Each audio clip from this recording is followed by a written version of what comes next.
Hi guys, this is Hirosaki. This story is all about what if Naruto was a father to Athena and Aphrodite's child.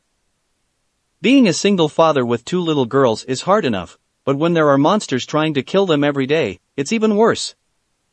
Well, he loves them more than he loves himself, so he would just have to hope for the best and pray to the mothers of his children. Welcome aboard! A Father's Love, Chapter 11. Naruto had always been able to make Aphrodite feel safe and relaxed. It was one of the reasons she loved him so much. He had a warm and loving aura that was not unlike Rhea and Hestia, but was much more affectionate and passionate. It wasn't familial, but romantic. His blue eyes, as innocent and vibrant as diamonds, would melt her heart with their fervent gaze, and his soft kisses made her shiver in ecstasy. Everything about Naruto would make Aphrodite's heart flutter and assure her that he was the one man destined to her with her for eternity. But the man standing in front of her didn't have a single one of those attributes. I'll ask again. His voice was icy and cold, nothing like the warm and affectionate tone she was used to. Who are you? The goddess pulled her hand back and stepped away slightly. I have no memory of anyone with such an unorthodox name. Aphrodite bit her lip. You don't remember me at all? No recollection whatsoever, but it is interesting to find someone in this place who could sneak up behind me. His expression was stoic and his body language suggested doubt and alertness, as if he was staring down at an enemy. The other people who appear in this place usually show themselves in front of me, never do they try to surprise me. What other people? Asked the goddess of love, not really interested in any other people, but was trying to keep the conversation progressing so she would have more time to think.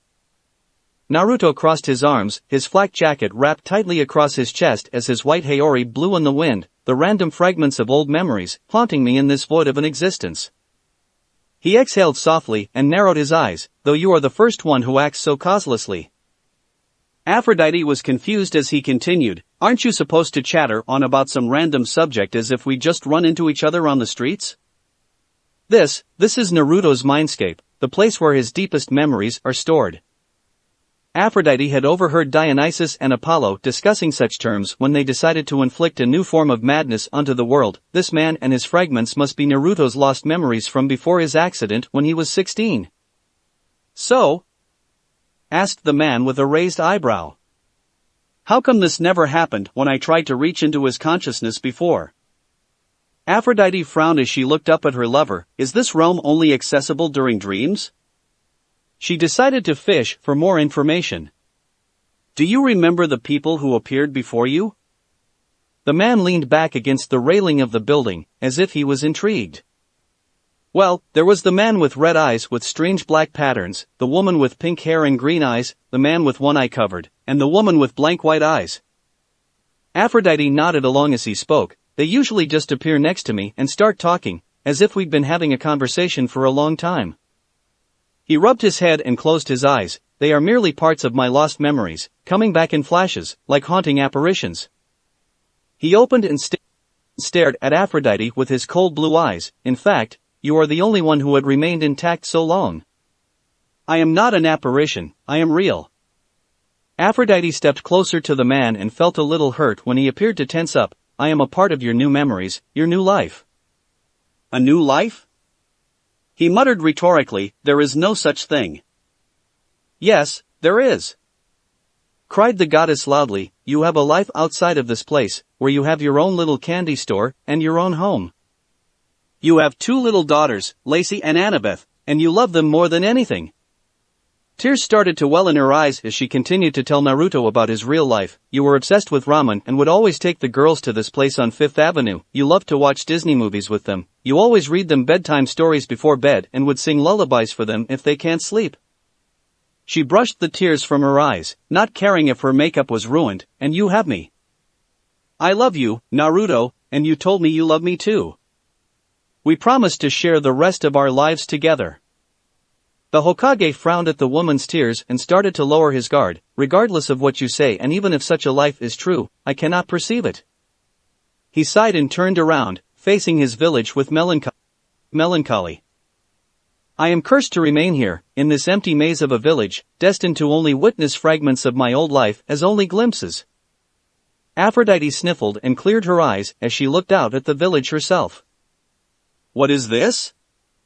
She pondered as she stepped closer to the railings and peered down. It's empty. It was as she said, the entire village, a place the size of Manhattan Island, was void of life. All the buildings looked new and fully operational, but were empty and blank. All the billboards and brand names above the stores were blank. She noticed that the several fountains around the village still had clean and clear water sprouting from them, the roads were perfectly clean, and the trees and grass around the village would make Demeter proud. It was a perfect little village, but there was no one living in it, besides Naruto, that is. Then she looked up and saw some sort of mountain that looked like Mount Rushmore, but had 7 faces. The strange thing was that the first 6 faces were blank, they were just round protrusions coming out of the mountain, and the 7th face was that of Naruto's. From his spiky hair and round face, everything was on the mark. This is my only reality. Naruto sounded defeated. His voice was getting weaker and more depressed. As much as I want the life you said I have, I am condemned to remain here. You do have a life, like I said. Aphrodite reached for his hand, and ignored the slight flinch he had when his laced her fingers together with his. I'm right here, aren't I? Naruto looked down at the beautiful woman and felt oddly warm in her presence, his eyes losing some of its coldness. The goddess reached up for his cheek again with his tears still welling in her eyes. I am real, Naruto, and I'm not just going to disappear like the other people. I can come here anytime I want. You aren't alone in this place, I'll be here for you, I promise. Why would you do this for me? Aphrodite leaned up and gently kissed her lover softly on the cheek. Because I love you, Naruto. The goddess now understood that the blankness of the village was most likely due to the loss of Naruto's memories, and if he would regain his past, his mindscape would regain its fullness. And I want to help you. The Hokage's hands slowly rested on her hips as she wrapped her arms around his neck. You said your name is Aphrodite, right? That's right, she whispered softly and lovingly, you better remember it. I will. Suddenly, the entire village started to fade and shake. Aphrodite's eyes widened as Naruto stepped away, a soft and small smile on his face. I look forward to seeing you again, Aphrodite. Perhaps with you, I will be able to shed light onto my past and regain my full consciousness. A bright light started to envelop everything and Naruto's image was becoming transparent. Maybe then I would be able to remember my daughters, and you. You will, I promise. Aphrodite allowed the light to fully consume the village and closed her eyes, using her power to leave the dream. Dite. The goddess of love's eyes snapped open and were met with a pair of azure blue eyes she was just looking at a few seconds ago, but this pair was filled with warmth and love. She refocused and found herself face to face to Naruto, the one she fell in love with. He had a smile on his face, the ones that would make her heart flutter and toes curl, and gently brushed her hair from her face and tucked the strands behind her ear. Good morning, he said with a sweet smile before he leaned in to lightly kiss her lips. Aphrodite found herself short of breath as she gasped, Naruto? He chuckled and kissed her again. Who were you expecting? Naruto. She lunged at her lover and kissed him as passionate as she could, pressing herself against his chest and pushing him fully onto his back. She straddled his waist and moaned into his mouth as their tongues enjoyed their usual wrestling match. She shuddered in delight as his hands roamed her body and moaned when they reached her ass. She loved how he gently massaged her cheeks as he rubbed his pelvis against her aching womanhood. What's gotten into you? He whispered as he slightly pulled away from the kiss, his lips still tickling hers. Good dream? Bad dream, horrible dream. She licked and sucked his lower lip and ran her hands over his muscular chest, but it all turned out well. Naruto chuckled and smothered her with short and deep kisses. You're lucky the girls woke up so early today. He gasped for breath as he continued to enjoy his lover's lips. They basically ran out of the room to get their stuff ready. Don't worry, I'm still invisible to them in these situations. I figured. Aphrodite snapped her fingers and Naruto's silk pajamas disappeared from his body, leaving him as naked as the day he was born.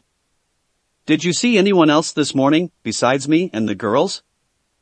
Naruto just shook his head and continued to pull her nightie off. Unlike her, he didn't have powers to make clothes disappear. I guess Athena left before Naruto could see her. We still have time before lunch, he muttered against her soft skin and resorted to kissing his way down to her breasts. So let's make up for our lost time last night. Aphrodite giggled and rubbed herself against her lover's mighty sword. That's the Naruto I know. So? Started Artemis as she sat up on her bed. Where were you last night, sister? Athena, who was in her nightgown, looked like an impulsi caught by Artemis hunters as she appeared in the bedroom. Apparently, since Mother Rhea's new home only had 4 bedrooms, Artemis decided to conjure a bed next to Athena's own. The goddess of the moon watched Zoe drive her chariot across the sky as she waited for her sister to come back, but she fell asleep before Athena came back. Her brother's chariot was already in the sky when Athena came back, looking fully rested and happy. Good morning, sister. In her usual silver silk pajamas, Artemis smiled at Athena as she moved over to her sister's bed, taking a seat next to the wisdom goddess. Is there something you want to tell me, Athena? Her smile grew as Athena's cheeks gained a red tinge, like, are there still 3 virgin goddess? Yes, of course there is. Artemis couldn't but laugh at her sister's expression. Oh, I know, I'm just teasing you, sister. Athena scowled and turned away from the huntress, but Artemis just bumped her shoulders. Come on, it's been a very long time since we've had such a relaxing weekend and I want to bond with my sister. Athena smiled at her sister and nodded. So, do I need to shoot anybody later? No, not at all, replied Athena flatly. But you did in fact spend the night over at his place? Yes, whispered Athena with a blush, but only because Aphrodite was going to seduce Naruto and I had to be there to stop her. She smiled softly at the memory of the previous night. It was a good thing that when we teleported to Naruto's bedroom, Annabeth and Lacey were sharing his bed, so it was easy to stop the pile of foam. Artemis smiled at the smile on her sister's face. It was quite a sight. The girls must have gotten scared and decided to sleep in their dad's room. I really like the girls, muttered the huntress with a yawn. If they ever want eternal life, I would gladly accept them into my hunt. Athena smirked. Maybe, but nonetheless, I feel good about this. Artemis smiled vanished at the reminder. You aren't seriously thinking about having a husband, are you? Yes, I am. Athena, need I remind you that Aunt Hestia, you and I all swore on the river Styx to never wed and to remain maidens forever. Athena sighed as her sister continued, if you keep forcing this, you may bring upon yourself some serious consequences. Artemis, you've seen father break his vow twice in the last decade and Barnaclebeard broke his vow by siring Percy Jackson, and what has happened to them? Artemis sighed in defeat and shrugged, nothing bad ever happened to them.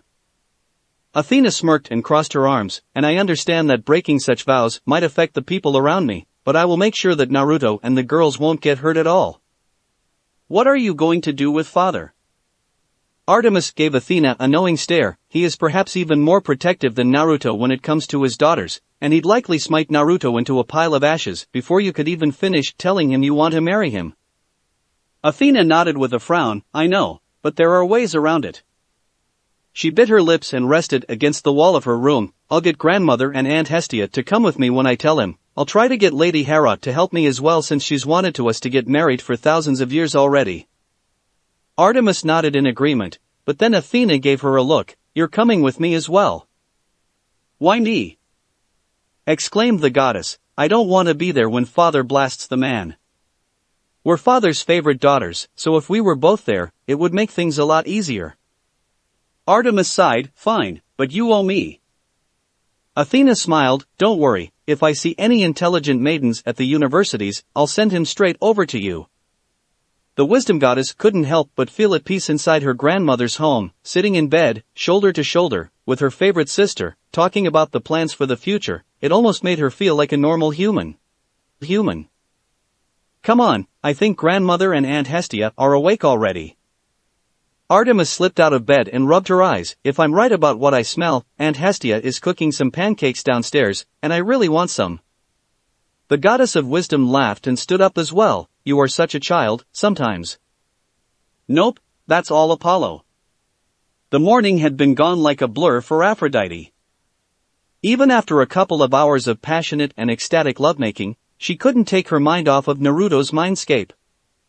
She didn't know nearly as much as Apollo or Dionysus, but she knew enough to deduce that what she saw wasn't normal. As she recalled Apollo saying how an average mortal's mindscape shouldn't be bigger than an average house, and it was easy for him and Dionysus to inflict a new mental disease. Naruto's mindscape was an entire village, and it perhaps extends to the gigantic forest she noticed behind the mountain. She had to accept the fact that her lover was no ordinary human, he was something more than human. "What are you thinking so hard about?" asked Naruto, standing next to her inside their bathroom with a toothbrush in his hand. "Nothing much, just wondering about us." "Oh yeah?" he asked as he rinsed his mouth. "Everything good, I hope." Aphrodite smiled and kissed his cheek. "Better than good, much better than good." He chuckled and kissed her forehead. "That's good." The goddess dressed herself normally and let her mind wander back to the dream. The Naruto inside the dream had said something about being Hokage. She had heard that term somewhere before. It sounded familiar, but she couldn't recall where or when she had heard it. It might have been centuries ago. It was also strange that the Naruto inside the dream looked a little older than the one she fell in love with, but he wasn't supposed to remember anything since his 16th year. There were far too many questions and she seriously needed to consult with someone. "I don't want Athena to get any closer to Naruto, but I guess I don't have a choice now. She is the best person to talk to in these situations." "Diet?" "Sorry, what did you say?" Naruto chuckled again before kissing her cheek. "I said I heard the doorbell, so let's hurry up and get downstairs." He fixed his black shirt and laced his fingers with Aphrodite, pulling her softly with a smile. "Come on." "His hands feel the same," she thought as she smiled back at her lover with a nod. Trick-or-treating had always been a very nice experience. Watching as girls ran around their neighborhood, ringing on doorbells with their adorable costumes definitely were moments to remember. His camera would usually be overloaded with pictures and his home would sometimes end up with even more candy than his store. His girls were just that cute. But as fun and exciting were the Halloweens of the previous years, trick-or-treating with Rhea, the mother of the gods, Artemis, the goddess of the moon and hunt, Hestia, the goddess of the hearth, Athena, the goddess of wisdom and battle strategy, and Aphrodite, the goddess of love and lust, made the experience all the more exhilarating. "Trick-or-treat!" cried their group with Annabeth, Lacey and Percy standing in front. In less than half an hour, the girls' and Percy's bags were filled with all kinds of chocolate and candy, sweets not worthy of the tastes of demigods according to Aphrodite, but sweets nonetheless. In between the houses, the kids had already started trading chocolates with each other, with Percy taking all the milk duds since Annabeth didn't like them. But not only the kids were having fun, Lady Artemis, in her awesome Katniss Everdeen costume, was very popular to every house they visited and received even more candy than the girls.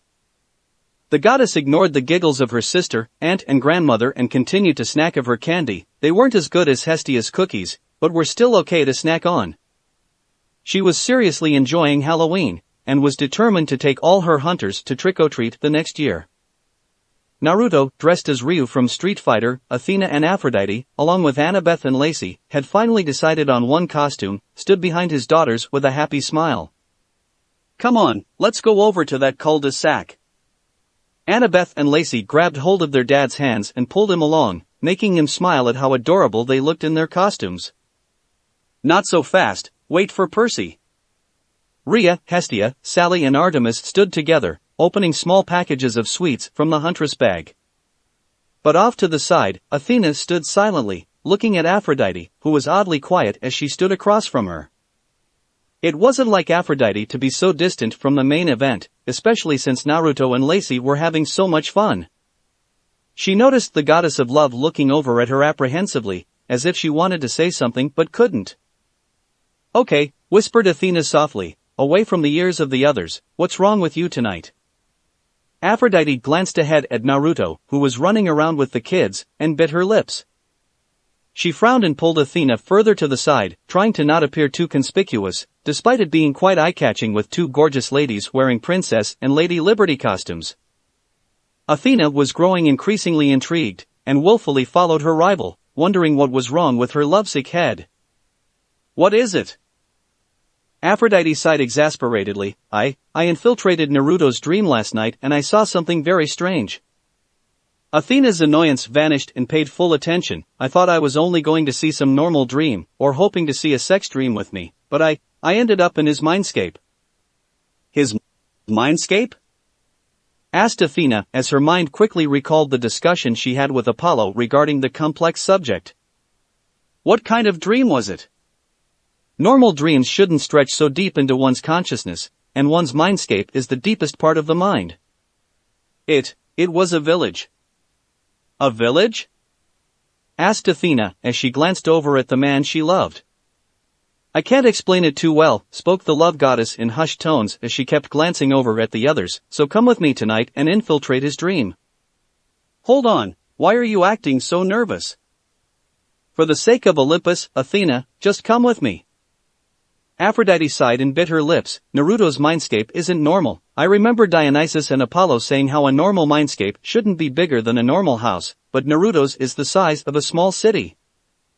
Athena grew concerned and stepped closer to her rival. It's not only that, there is another Naruto inside his head. He says he's some kind of Hokage and is the leader of this village. He seems to suffer from amnesia as well and can't remember anything from his life, even Annabeth and Lacey. Athena frowned and crossed her arms. There shouldn't be another consciousness in the mindscape. She closed her eyes and thought, and I assume you're saying that this has something to do with his amnesia and accident 10 years ago. Aphrodite nodded with a small hum. This is certainly very odd. He acts very different from the Naruto we love. It's his eyes, they look cold and defeated. Aphrodite tugged on Athena's sleeve and looked into her concerned gray eyes. He is nothing like the Naruto we know, but I can tell that he is the same person. His hands feel the same, his face is the same, and his voice is just as it sounds. It's just that, he doesn't seem like a normal modern human. He reminds me of an ancient hero, not unlike Perseus or Odysseus. The wisdom goddess pursed her lips. So he looks like a warrior? Yeah, he has the eyes of a predator and seems strong, like some sort of god. Alright, we have to go check this out. Athena nodded and patted the worried goddess' arm. We'll both go into his dream tonight. Hey, what are you two whispering about? Asked Rhea as she called over at the younger immortals. Come back over here, the kids are already at the next block. She smiled and started to pull the two goddesses by the hand. And Artie is short on candy already, so we need to get more. Athena nodded, coming, grandmother. Aphrodite remained silent and kept her eyes locked onto Naruto, who was being dragged along by the girls and Percy. She almost couldn't believe the sweet and loving man with the innocence of a boy could possess such a complex and warlike mindscape. The Lady of Doves could only hope that Athena would be able to explain the whole thing and prove that their love was just fine. Lacey looked back and waved at Aphrodite with a bright grin. Dite, come on. Aphrodite smiled at her daughter and ran ahead, coming, sweetie. Alright, are you ready to do this? Asked Athena as she glanced over at Aphrodite. The goddess of love nodded. Yes, let's hurry this up. It was painfully slow to wait for the end of the night, but having fun with their girls made it easier. Nonetheless, Aphrodite was nervous about seeing Naruto's mindscape again. The more she thought about it, the more she was afraid she'd lose her Naruto.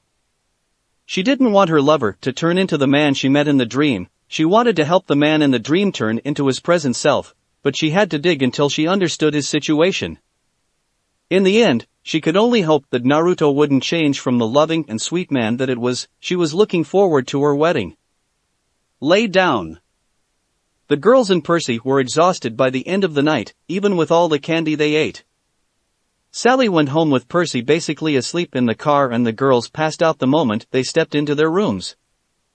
Naruto was still going quite strong and wanted to clean up before heading to bed, but Aphrodite convinced him to turn in early with a little charm speak. She didn't want to use his powers on him, but it was a special situation. And after Athena made some excuse for the other immortals to turn in for the night as well, they both sneaked into Naruto's room. Aphrodite nodded and climbed onto the right side of the bed, resting her head on Naruto's shoulder and snuggled close to his warm body. She kissed his cheek and rubbed her cheek against his shoulder, praying to order and chaos that he'd be okay in the end. Athena slipped into the bed, just like the previous night, but since Annabeth wasn't there, she blushed harder when she rested on Naruto's shoulder. His body felt warm and comfortable against hers, but she quickly regained her composure and focused on the task at hand. Okay, let's go. The two goddesses simultaneously touched Naruto's forehead and dwelled into his dream. So, you really came back. As soon as Aphrodite opened her eyes, she found herself standing on the same roof as before, and Naruto was looking over at her with his arms crossed and lips curled. His was still wearing the same flak jacket and long coat as before. It looked quite good on him, and it made him look quite intimidating. His silent and wary aura felt nothing like the Naruto Aphrodite had made love to just that morning, but she had faith that she could make this Naruto connect with the other one, hopefully making their memories return. Yes, hello again, Naruto. So now that you're back, can you tell me how you plan to help me? His blonde hair looked majestic as the wind blew softly between his tresses, making him appear more godly. Since I've met you, I haven't regained any memories, but I could feel something special with you. Aphrodite gave a small smile. Before that, can you tell me everything you remember of yourself? The goddess looked around and couldn't find Athena anywhere, which really troubled her. You said you were the Hokage, so what exactly is that? Naruto leaned against the steel railing and looked serious. Hokage means fire shadow. In my village, everyone is taught a philosophy called the will of fire, the never-ending faith that believes that love is the key to peace. Aphrodite's eyes widened at the mention of something that was purely her domain and personal philosophy. It states that the entire village is like a large family unit and everyone with the will of fire loves, believes, cherishes, and fights to protect the village. Naruto smiled proudly as he spread his hands to rest on the railing. As Hokage, the shadow of the fire illuminates the village, and it is my responsibility to protect the village, my loved ones, my family. I guess he's more like my Naruto than I thought. I can remember that becoming Hokage had been a childhood dream of mine. Even when I was a child, I wanted to become the leader of my village. Aphrodite smiled and nodded. So what does it take to become Hokage? Naruto smiled and scratched the back of his head, much like modern-day Naruto would. I really wish I remember more of it, but I can only remember being strongest as the requirement, being the strongest in the village. The goddess giggled melodically. So what, you're all fighters? We're all known as Dash. Shinobi, said a sudden voice, you're known as Shinobi. Aphrodite's eyes widened as a tri-pronged kunai, some variant of a Japanese weapon she would see Ares and Apollo use at times, appeared in Naruto's hand in an instant as Athena suddenly stood a distance away from him on the roof. His eyes immediately turned icy cold and some sort of aura flared around him. It felt like some sort of magic, but much more potent and fiery. Who are you? Aphrodite stepped ahead. She's Athena, another mother of your children. A golden helmet and spear manifested in Aphrodite watched in horror as Athena lunged at Naruto. The gleaming golden point of the spear almost punctured Naruto's jugular, but missed its mark when he sidestepped, rather effortlessly from what she noticed, and was almost knocked from Athena's grasp when he slashed at it with his kunai. I am Athena, goddess of wisdom and battle strategy. The Hokage readied his kunai in his right hand, but his left palm was open and some sort of blue energy gathered together. It quickly formed into a perfect circle and looked like a miniature typhoon. It radiated power and grew into the size of a basketball. Aphrodite looked over at her rival and yelled, "What are you doing, Athena? Athena!" Athena ignored the love goddess but smirked when she saw Naruto's attack. You can use chakra, I was right about you. She summoned Aegis as a shield and got into her battle stance. You are a shinobi, a relic stretching back to the age of bronze men. You act like an enemy, not like a wife. Athena stoically replied, this is more interesting, isn't it? He smirked, Rasengan. Aphrodite recoiled back as the ball of energy clashed against Athena's legendary shield. A shockwave almost pushed her off her feet and she could barely see Naruto and Athena struggling to stand their ground. The flooring of the roof cracked under the intense pressure of the clash and the entire building was shaking from the power. In the end, Athena forced Naruto back with her shield and made him jump away, landing on the railing of the roof, crouching skillfully. Athena, stop. Aphrodite ran up to the other goddess and grabbed onto her arm. What in Hades' name are you doing? Athena shrugged her off and sped over to Naruto. The Hokage quickly dashed towards Athena with his kunai and parried her spear lunge. The sounds of metal clashing against metal were heard and were getting faster and faster. Aphrodite's eyes couldn't even follow the movement of the two fighters and could only see the sparks coming from their weapons. Athena's spear looked extremely dangerous as it emitted a bright golden color, threatening to break Naruto's small kunai with every strike, but the Hokage was not relenting and was actually holding his ground. It was at least a few minutes until the two finally decided to jump away from each other. "Stop!" yelled Aphrodite, flaring her own power and lacing her voice with her strongest charm speak. "Drop your weapons and remain still." "Relax, Aphrodite, I am only testing my theory," muttered Athena as she stabbed her spear into the ground, shrinking her shield back into a bracelet. "And I was correct." "What are you talking about?" Naruto stared at Athena with interest. "You've heard of shinobi before?" "Yes, it is a term used in today to describe Japanese assassins, but I still remember its original use." Athena narrowed her eyes at the man who looked exactly as the man she loved and frowned. "It is a term used to describe the warriors of the Age of Bronze, and I haven't used it in such a context for at least 20 millennia. Aphrodite ran over to Athena and held her arm. "Tell me what's going on." "You should remember, Aphrodite," muttered Athena as she glanced at the other goddess. "We were still very young back then, but you should remember the Bronze Age." Naruto narrowed his eyes as he played with his kunai in his hands, the third creation of humankind, the existence that only lasted a short while because of constant wars and conflicts. The love goddess bit her lips and nodded. She had heard Ares recalling the good old times many times, the Bronze Age, the third coming of man. After the perfect existence of the men made out of gold, Zeus created man from with silver, which were failures in the eyes of the gods. The silver men never grew to their full height and would suffer a long old age. Then came the Bronze Age, the age of men made from bronze. Ares had mentioned that these people were blessed by the gods and had much more power than any other form of human, much more than the men of iron, the current breed of humans. The gods had hoped that these humans would be of more use, but they only became drunk in power, initiating war after war until all of them were destroyed. They had eliminated themselves through constant warfare, and Aphrodite could scarcely remember hearing that their wars had poisoned the earth. Mother Gaia was furious and sent her own champion to destroy what was left of the humans of the time. Gaia's champion, a devastating monstrosity at the same level as Typhon, a gargantuan monster with enough power to destroy humankind and maybe even the Olympians. Aphrodite had never seen the creature, but heard that it somehow disappeared after it had annihilated the men of bronze. "I haven't seen a shinobi since I was a young goddess, but I still remember their power, the power the god bestowed upon them, called chakra." Aphrodite looked over at Athena. "I thought all the bronze men were killed by Gaia?" "I thought so too." Athena crossed her arms and stared down at the Hokage. "But apparently there is one right here, and he's the father of our children." A Father's Love, Chapter 12. The weapons had vanished and all was silent, but the tension was no less palpable. The wind felt hot and seemed to become stronger by the second. It sent chills down Aphrodite's spine as she stared at the man in front of her.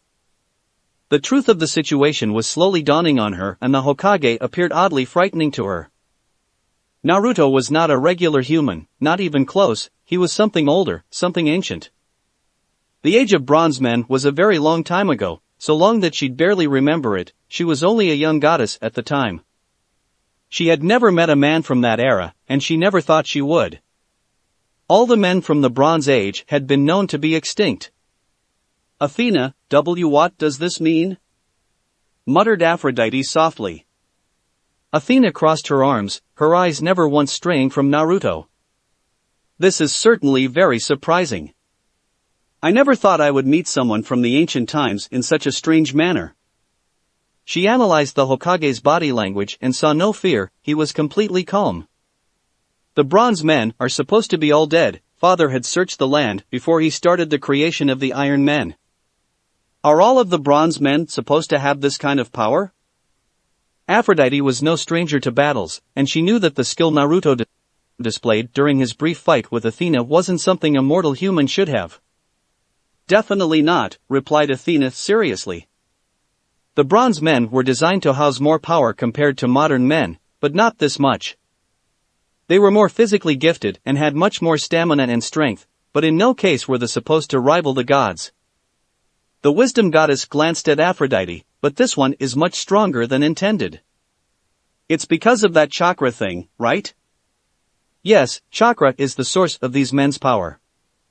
It is the manifestation of physical energy mixed with spiritual power, and it is originated from the earth itself. Athena's side, it is said that Mother Gaia is the origin of this sort of power, and the gods merely mixed within a tiny portion of this power when they created the humans.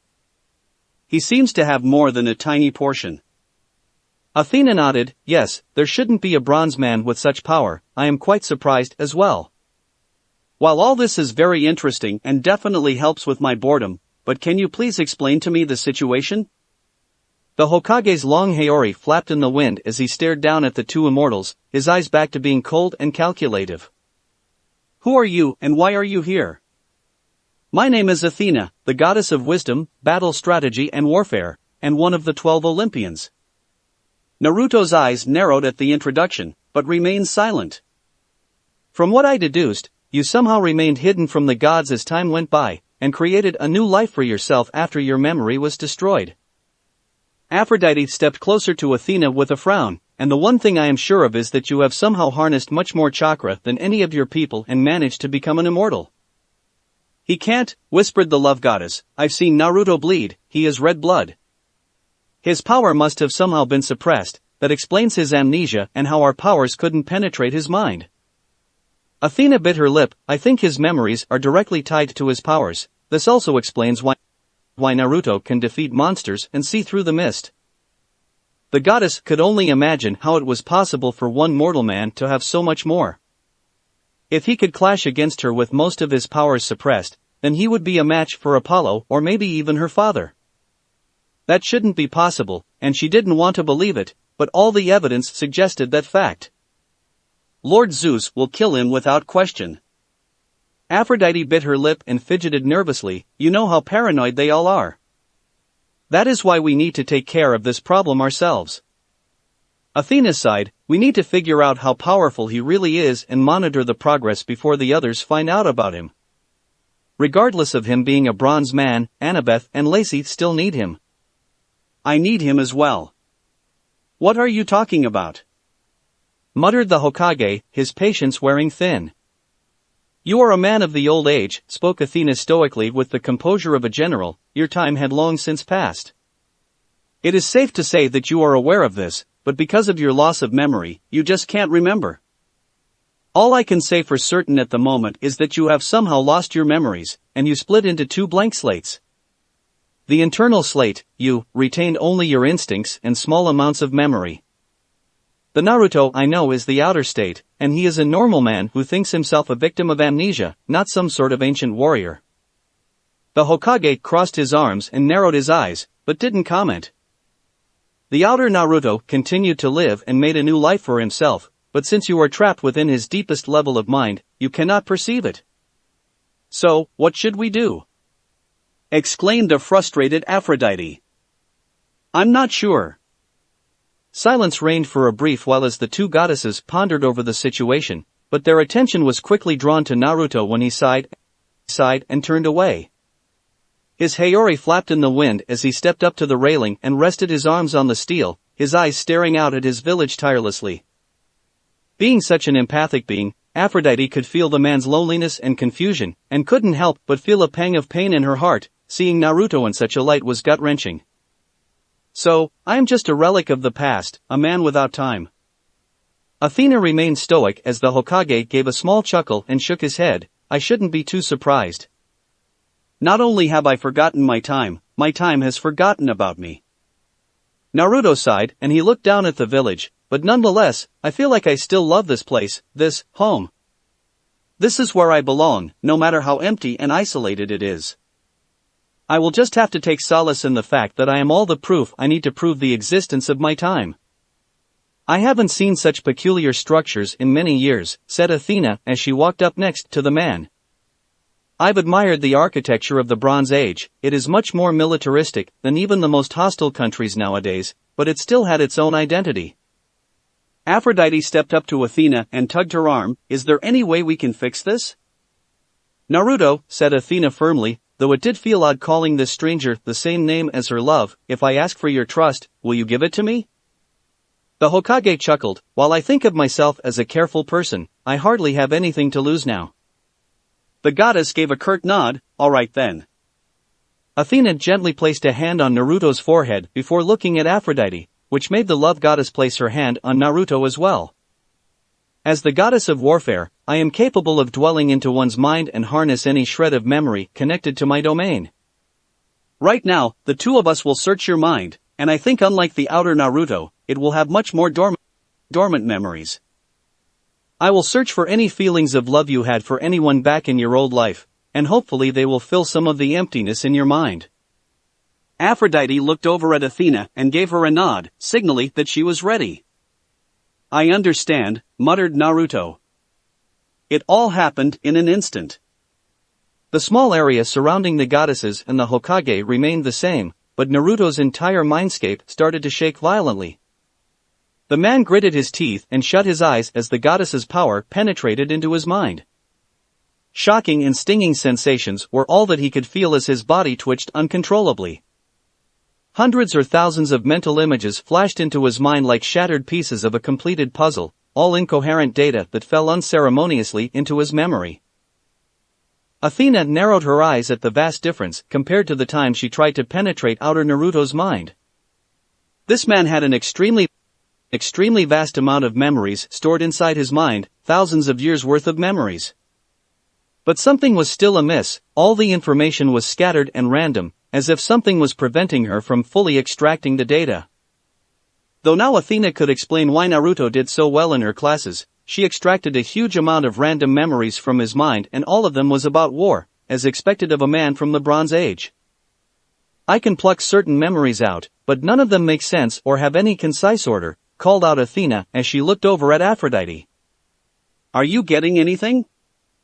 In strict contrast to war, love was much simpler when remembered. When regarded to feelings and memories, love can only be one of two things, happiness and pain. And unlike the Naruto Aphrodite knew and loved, the Hokage had much experience in love. Ever since she placed her hand on his head she could feel his pain and his love. It was abundant. From the confines of his mind only two stray images came out, and they were very clear and constant, the face of one pink-haired woman with green eyes and the face of a black-haired woman with white eyes. They may appear in different frames and may look slightly different each time, but they remained constant. Every time Aphrodite detected pain and love in Naruto's mind, those two faces would emerge without error. Aphrodite! Exclaimed the wisdom goddess, trying to get the other goddess to answer. Aphrodite nodded as she looked at Naruto's painful expression. Yes, there are two women constantly present in his mind, one pink-haired and one black-haired. She frowned and pulled her hand away with a sigh, and I think this is enough for now.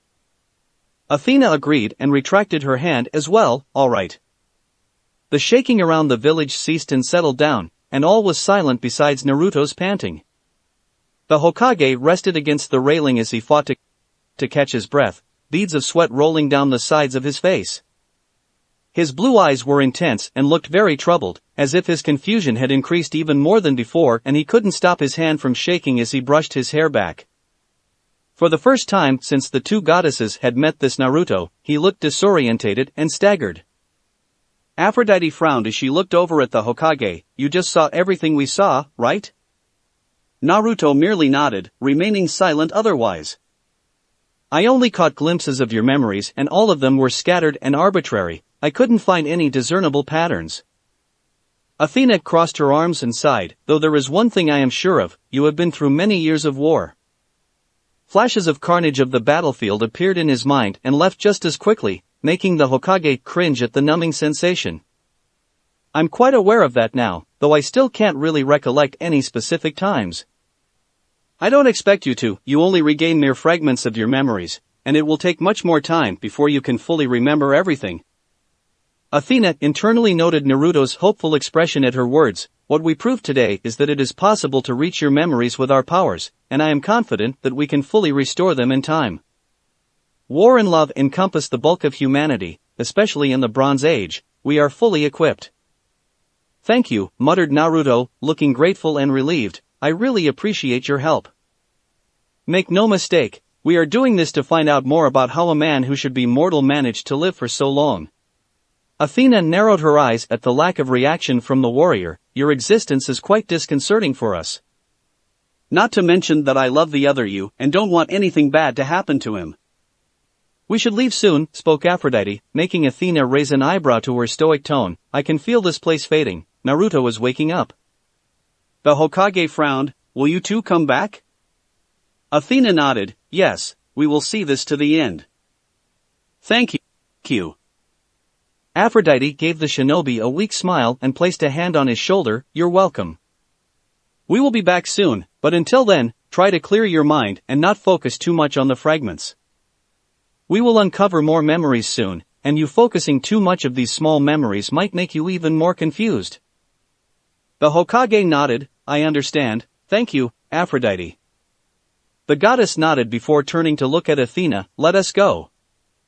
Athena nodded. She gave one last nod to the man before she and Aphrodite vanished silently, fading away as if they were made of mist, leaving Naruto alone in his village. Oh my gods! Naruto was sure that he went to bed alone. The girls were tucked into their beds, sleeping peacefully, and he was sure that they were no longer afraid to sleep alone in their rooms. He had half expected his lover to show up in the middle of the night, but there was no sign of her either, not her usual vanilla perfume or her silky nightie against his skin. Naruto was confused at first. He could feel someone sleeping next to him, but instead of being on his right, Aphrodite's usual place, it was on his left. Instead of the flimsy silk, it was thicker and was clearly a nightgown. Then there was the scent, the lavender perfume. He knew exactly who wore that scent. He had spent 2 years taking her classes in university. Athena. Intense gray opened to meet azure blue. Good morning, Athena, whispered Naruto with widened eyes. The most brilliant mind on Olympus had overheated. In an instant, Athena realized her situation and the close proximity to the man she fell in love with, the Naruto she knew and taught. She also registered the fact that Aphrodite had somehow vanished from the room before she even woke up, but she became much more concerned when she started registering her position on the bed. Despite feeling very warm and comfortable, Athena almost turned into her divine form when she noticed that she was still using Naruto as a pillow, but instead of his arm, she had moved closer to his shoulder. Naruto had also somehow shifted to his side in the middle of the night, and now had his other arm resting on her waist. His chest was also pressed tightly against her breasts, and she could feel herself pressing harder against him as she breathed. Then, of course, Athena was witness to one of men's most involuntary and widely known morning phenomenon, and it was pressed right up against her. At that moment, Athena, the goddess of wisdom, battle strategy and warfare, let out a high-pitched scream and almost gave Naruto a heart attack. Kaya Naruto, out of pure reflex, untangled himself from the mother of his child and jumped out of the bed. He almost tripped when the bedding caught onto his leg, but he managed to kick them away and stumbled back against the wall, resting his whole back onto it. His heart was pounding through his chest and his breath was quick. His eyes stared at the goddess on his bed as his life, his 10-year life, flashed before him. But as many men could understand, fear doesn't necessarily take away erections. Athena, while hugging the blanket over her chest, stared at Naruto, who only had on a pair of boxers. She couldn't help but take in the sight of his muscular, perfect physique as he stood against the wall, but she almost fainted when she saw the large tent that his boxers resembled. That's huge. I am sorry, cried Naruto as he frantically hid little Naruto behind his hands. Athena now looked like a tomato and averted her eyes. It's fine, that's a natural reaction. The goddess bit her lip and couldn't help but curse Aphrodite inwardly. She had forgotten about sleeping in such a compromising position after such serious discussions with the other Naruto. Naruto gulped. Why are you here, Athena? Athena felt a little hurt at his tone and looked back at him. You don't have to sound so scared, Naruto. I won't hurt you. She frowned after thinking that Aphrodite wouldn't make him feel so frightened. I was just surprised. The blonde frowned after he realized his tone and slowly walked over to the bed. Hey, I was also just surprised. He grabbed his robe from the side of his bed and quickly placed it on before he edged closer to Athena. I know you wouldn't hurt me. Athena lightly reached for Naruto's hand. It pains me that you are so much more comfortable with Aphrodite. I'm comfortable with you, too, Ms. Olympia. Naruto smiled and tugged on Athena's hand. You're my favorite teacher, the one that I had a crush on for the longest time. Athena blushed as Naruto moved closer to her. You're also the mother of my child. I'm glad, whispered Athena as she stared into Naruto's innocent blue eyes. This Naruto is nothing like the other one. This one is pure and sweet and loving. He's the one who can make my heart beat so quickly and flutter. The Hokage may intrigue her and was a fierce warrior, but she loved this Naruto like no other. He was the first man she had fallen in love with and will probably be the last.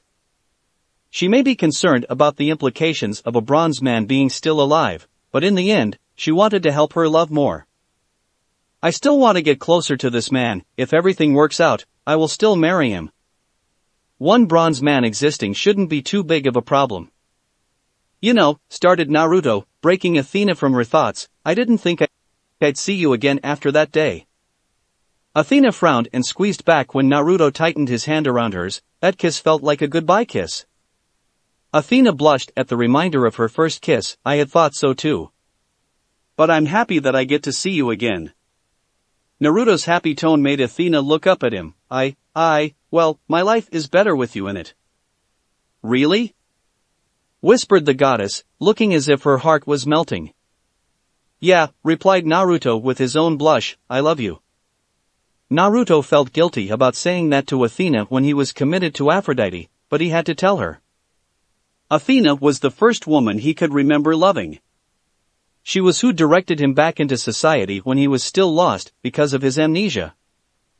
Not only was Athena the mother of Annabeth, she was the one who changed his life and showed him that there was a world beyond ignorant human understanding.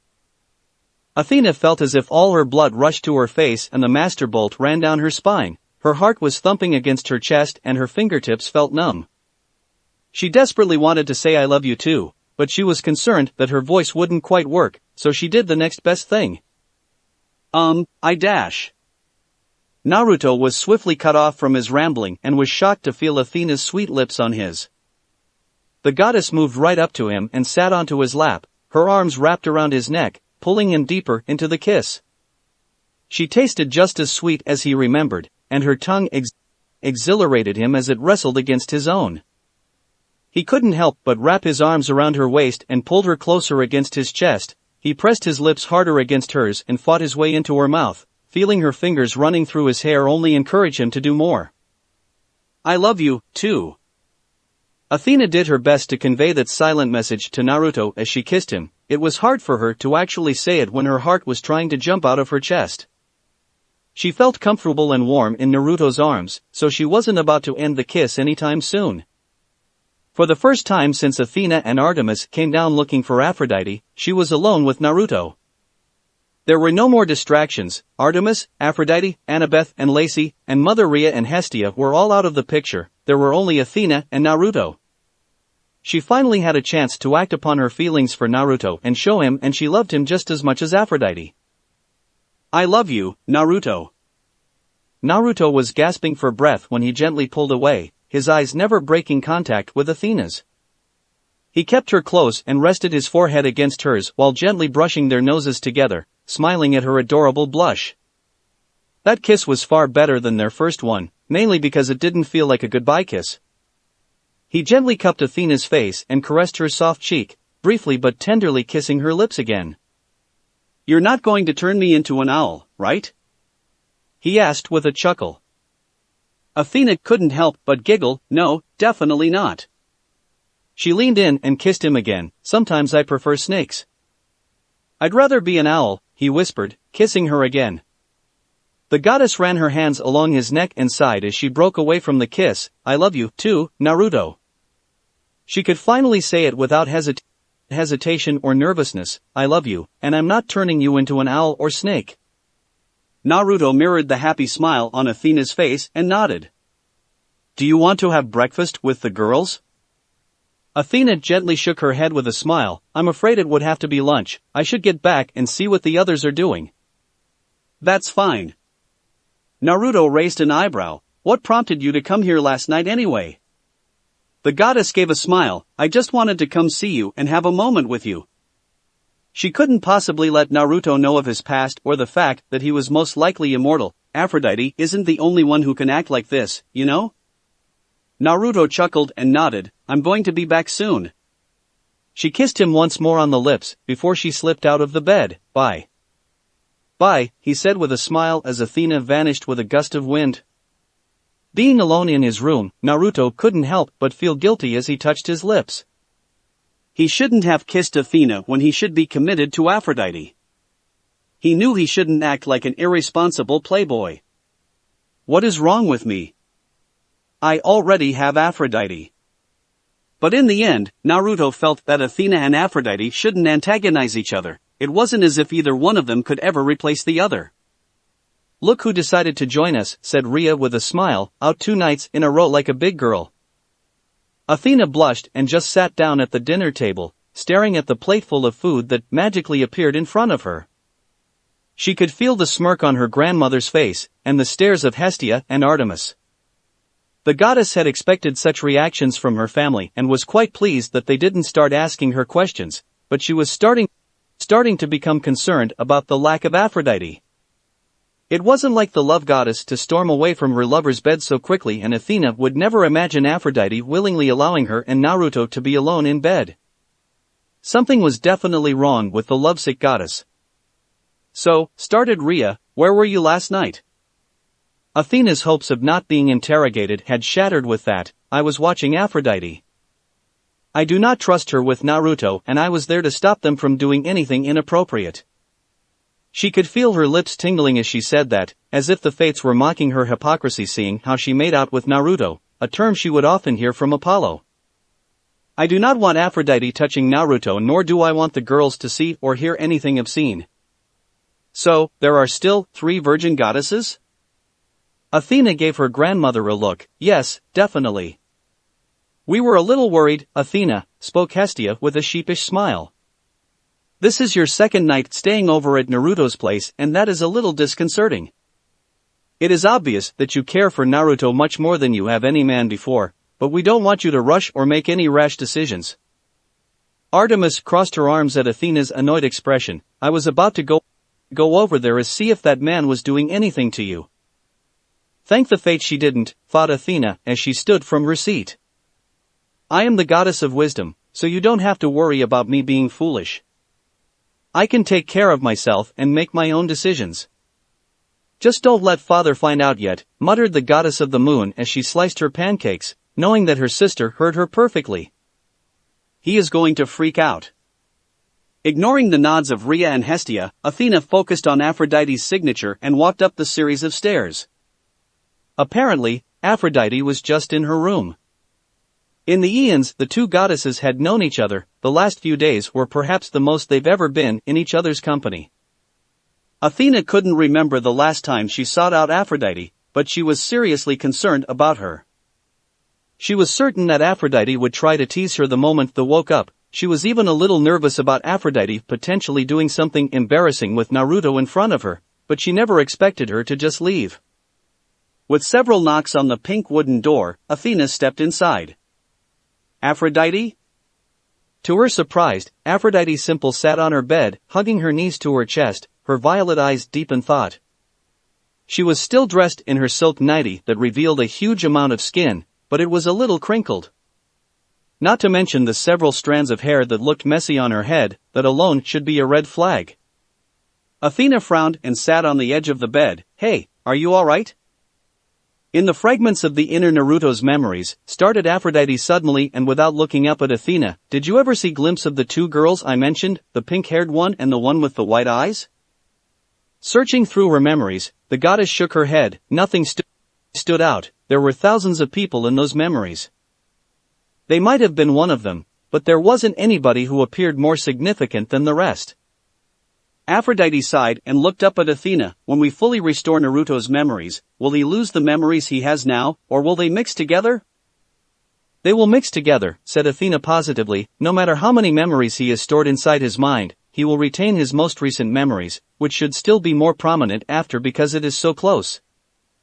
The wisdom goddess sat closer to her rival and crossed her arms. What is it? What is bothering you so much? It's those two girls, Athena. The pink-haired one and the white-eyed one? Aphrodite nodded, yeah. She hugged her knees and sighed. They were in every single frame of his memories associated with love, every single frame. There were maybe several other girls over the centuries, but these two girls would always be there. This means that even after so many years he still loves them and hasn't forgotten about them. Athena was starting to understand the problem and bit her lower lip. I can sense inner Naruto's love for them, and it might even be stronger than the love he has for us. So, were they his wives or something? Athena asked with a steely tone. Men of the Bronze Age did practice polygamy at times. I guess, muttered Aphrodite. They are really important to him, practically everything to him. So? Athena trailed off as she thought about the situation. I don't want to restore his memories. Aphrodite glared down at her fists and shook her head. Even though his memories will be mixed, I don't want the two other women to take his attention and love away from me.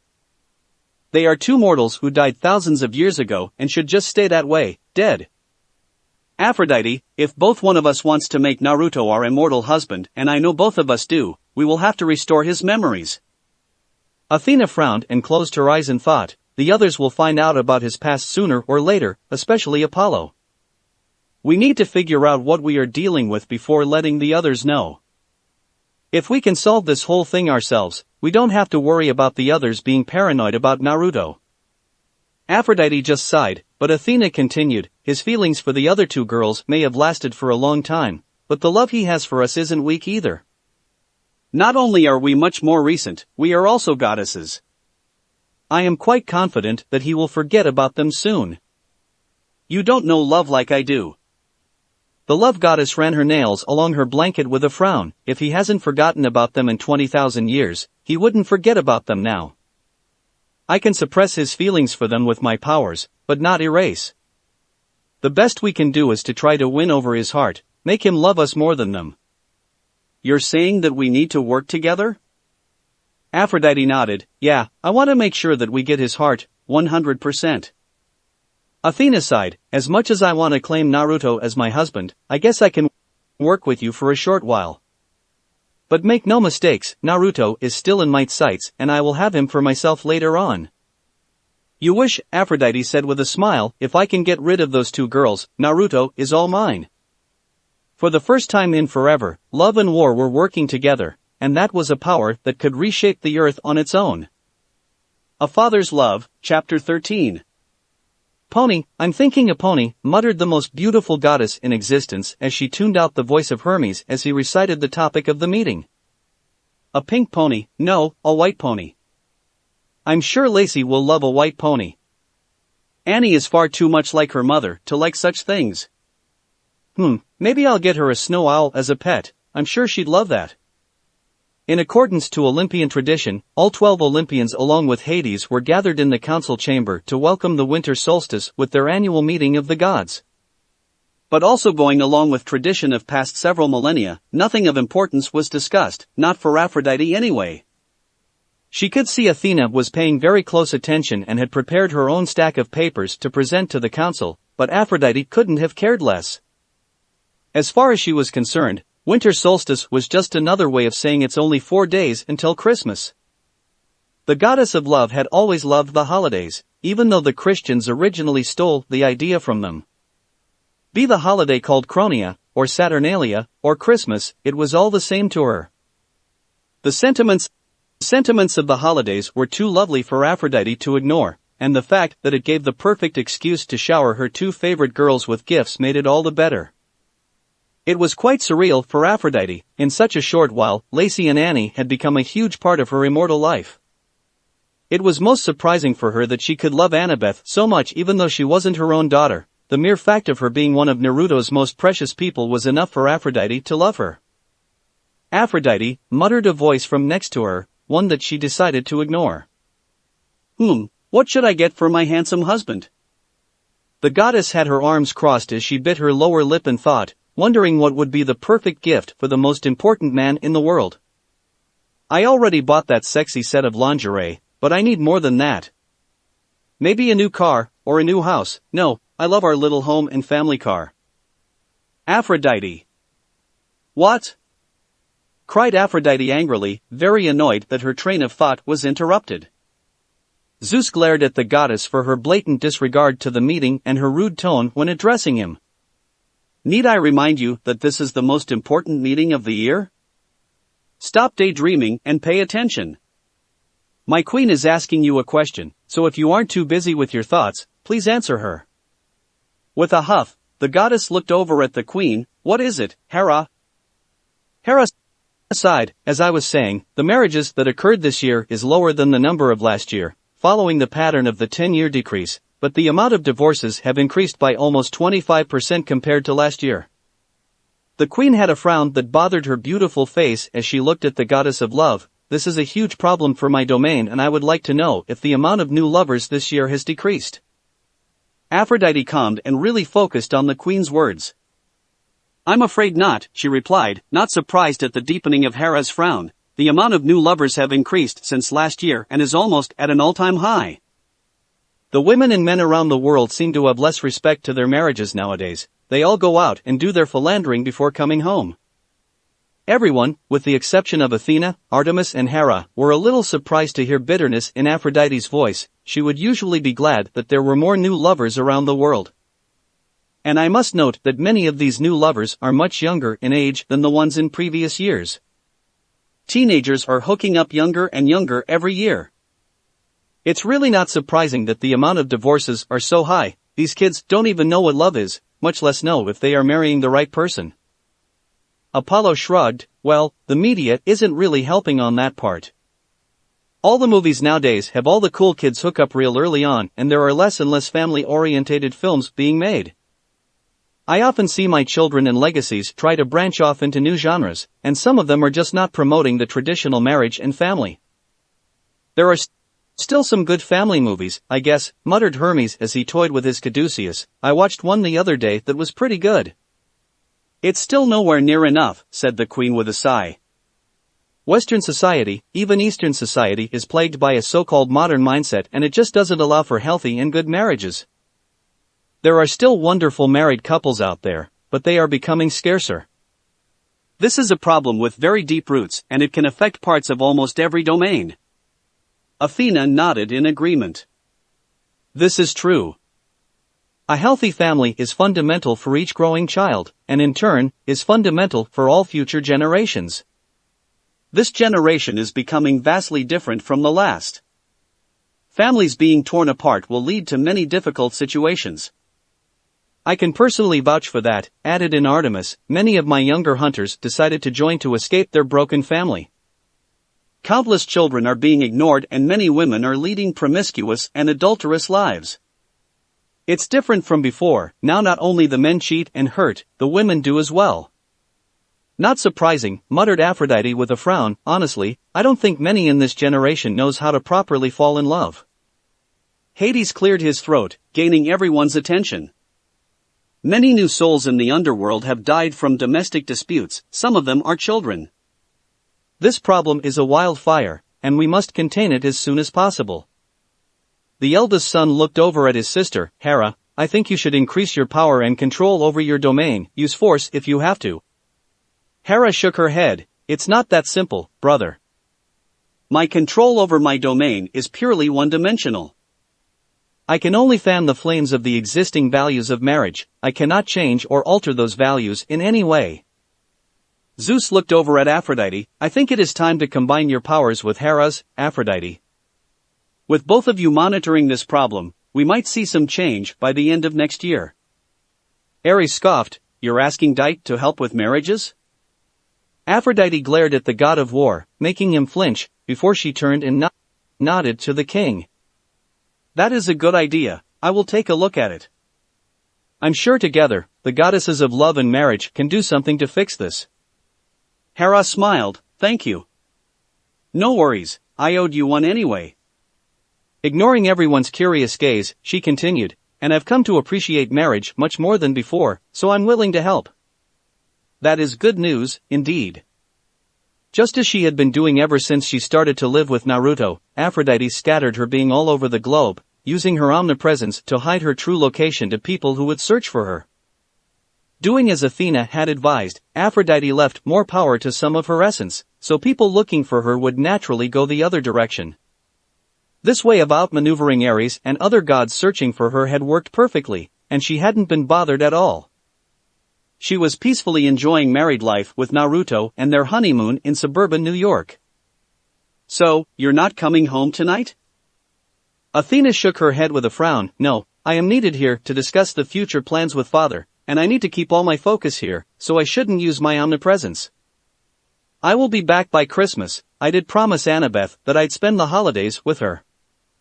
Aphrodite smiled. I think the girls are ready to find out that we're their mothers. I think so as well, replied the war goddess with a smile. Annabeth will accept me, I'm sure of it. And Lacey has loved you since she met you, so I'm sure they're ready. Should we tell me on Christmas? Stepping into the large edifice that was Athena's temple on Olympus, the owner of the temple shrugged. We should discuss it with Naruto first and then decide. He's always been nervous about the girl's reaction and we should ask for his opinion before we act, but I'm sure he's noticed what we have. The girls have gotten used to us in their lives and they are ready.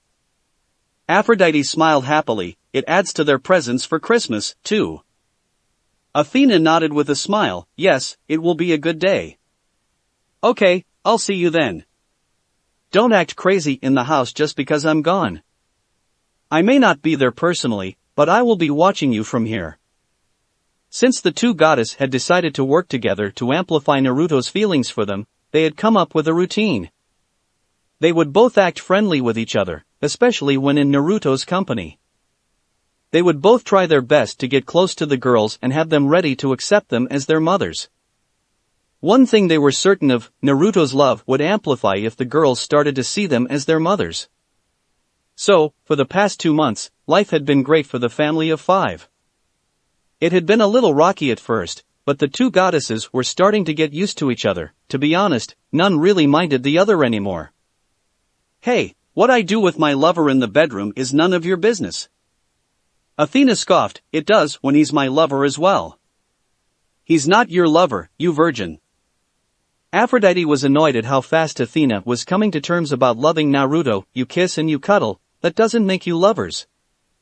You're really lucky I let you kiss my man, so be grateful and mind your own business. Your man? Questioned Athena with a hiss. He is my future husband. He is my current husband, and he will be my husband for the rest of my life, so get used to it. Aphrodite huffed and turned into her true form. Now, if you don't mind, I'm going home to my man. Her golden form scattered all around the world as her true consciousness flew down to New York, leaving Athena to herself. Stupid pile of foam. Don't put the red tinsel on the tree, it looks really ugly.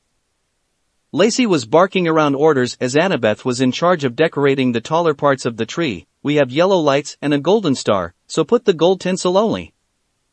Annabeth glared at her sister. Just shut up, you little troll. This is my part of the tree and I can do what I want with it. I like the red tinsel, so I'm going to put as much red tinsel as I want. The blonde girl wrapped up the top of the tree like a red cone. What are you going to do about it? Lacey pouted. Daddy, Annie is being mean. No fighting, girls. Naruto smiled at his princesses as he slid his securely wrapped presents under the tree. He wasn't even going to try to pretend Santa was real again. Last year Annabeth had ripped all his poor explanations apart. His eldest was far too smart to believe anything of the sort, Santa Claus, the Easter Bunny or the Tooth Fairy, though he hoped she'd be willing to believe that all the Greek gods exist and Athena is her mother. You each have your own part on the tree. Lacey, if Annie wants to decorate her part with red, then it's her business. We can't be bossy or selfish, okay? Lacey stomped her feet and pouted, but it's ugly. No, it's not. The younger girl suddenly looked at the entrance of the house. "Dite, come here."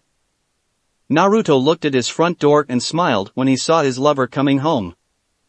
She had told him about the Olympian meeting and he wasn't expecting her until the next day, but he sure was happy to see her home.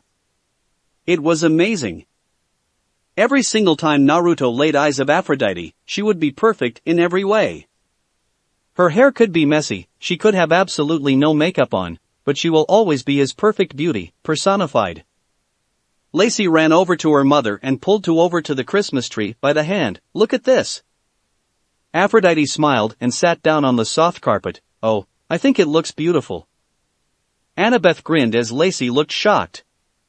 "What?" cried the youngest Namikaze. "Red doesn't go well at all with the yellow and gold." "Gold?"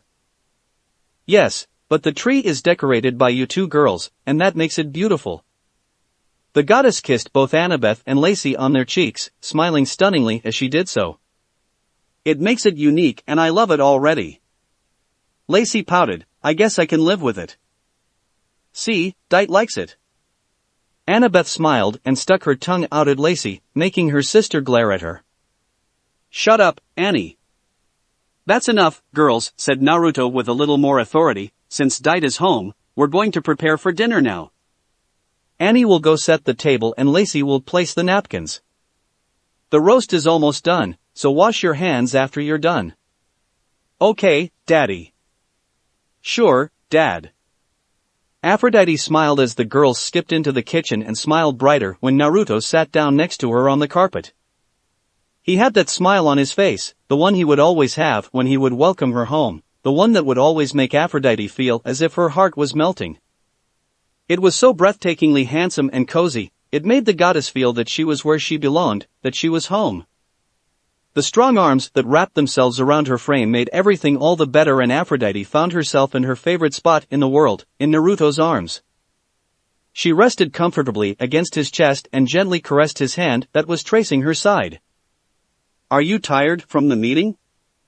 The goddess tilted up and kissed him softly on the lips. "A little, but I felt better as soon as I was home." She smiled happily as she looked at the tall Christmas tree in front of them, all decorated in gold and red. She had been with Naruto the day they picked it out. It was a tree that would make Demeter proud, and the girls' decorations just made it perfect. "You know, this is my first Christmas tree." Naruto was surprised and rested his head on her shoulder from behind. "Really?" I never had one in my temple or any other places. This is the first one I've seen that was personally picked by my lover and decorated by my little girls." She smiled with a sigh. "I love it." "It's the first of many."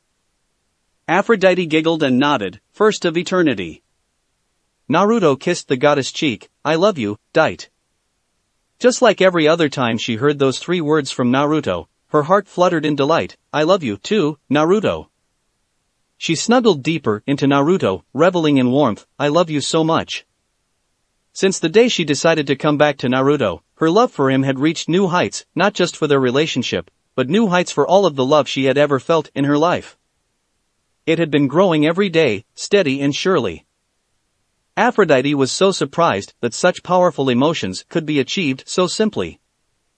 It was all the simple things that Naruto did for her, kissing her lips to wake her up, mumbling "I love you" to her during every kiss, caressing her cheek as if she was the most beautiful thing in the world, holding her in his arms when they sleep, saying "I love you" every night before bed and every morning before leaving for work. The sex was amazing and their dates were always exciting and fun, but it was the little things that really made everything special. Without a shadow of doubt, Aphrodite was certain that Naruto was her true love. "Come on, honey, let's have dinner." Naruto kissed Aphrodite softly and whispered against her lips, "The girls want to watch Home Alone after dinner." Aphrodite smiled more beautifully than perhaps she had ever before. "Okay." For the past few decades, Hera had moved her control room to Los Angeles. She had come to realize that the easiest way to have access to all of Western civilization was through the media, so she had Apollo construct her personal studio. It was top of the line and can access every single television channel in the world. The broadcast system is monitored by all the wind gods, as ordered by her husband, so the airwaves can be at any frequency and can force its way into any radio in the world. It was a single location where one person can send their voice to the entire world at once. Have you chosen your selection of songs? Hera nodded at her stepson, yes, and I've laced them all with my power. It should help in aiding some marriages for those who hear them. Hestia and Rhea sat in the listening area of the studio and watched as the queen worked almost like a DJ. With Hera, Hestia and Rhea all sending power through the songs played from the studio, it would have quite the effect on the people around the world.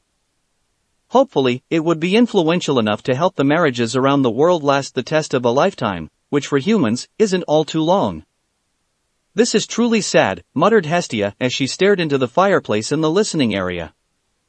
Even though it's Christmas Eve, there are so many families that are apart. They all go to separate parties and don't even call each other. Rhea was looking into a crystal ball. She was where the legend of crystal balls originated, and nodded at her daughter's words. Yes, it seems that adultery is not wrong nowadays. I see husbands going off with random women and wives sleeping with other men. Why are they even married if they like to mock their bond so casually? Do you think these songs will even help, Mother? Rhea shook her head. I really can't say, dear. The humans are their own persons and they must realize it for themselves. The mother of the Olympian smiled. I do see quite a few of happy families celebrating together, so there are those who understand the importance of family and marriage. Hopefully more of them will be like this after tonight. Okay, we're a-playin', exclaimed Apollo with a grin. Apollo and Hera stepped into the listening area. Alright, let's see how this goes. The sun god sat beside his stepmom, his aunt and grandmother, but not really paying attention. He was really getting hungry and was hoping to get back to Olympus soon. There was a feast ready and everyone was waiting on them to finish and get back. And knowing his own twin, she would be cleaning out the cookies at light speed, and he really wanted some of his Aunt Hestia's cookies. They aren't even listening, cried Hera as she looked through her own crystal ball. Rhea placed a hand on Hera's shoulder. Calm down, dear, we still have a few songs left. Hestia shook her head. We need to add more power. It won't work. Our powers are only fanning the emotions of family, not love. If there is no love inside the family, our powers will have no effect at all. Hera sighed. I can't believe we've come to an era where people are so heartless, even during such festivities. They just don't know how to love. Apollo was surprised to see another goddess at the door. Oh hey, Dite. Aphrodite smiled at the others and stepped into the room. It's been so long since true love and family have been known to exist, most people have come to believe that they aren't real. The family goddesses and Titan sighed. Hey, can I see what songs you have playing? Sure, it's right in the control room over there. Aphrodite nodded and heading over there. Oh well, we didn't expect much change this year anyway. Rhea crossed her arms and leaned back against the sofa. We can think of ways to combine our powers with Aphrodite's next year. We have time now and we can actually get together and get things done efficiently. Hestia nodded. Yes, I'm afraid that is what we must do.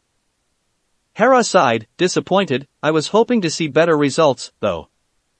Rhea smiled and kissed her daughter's cheek. It's okay, dear, I'm sure we can do much better next year.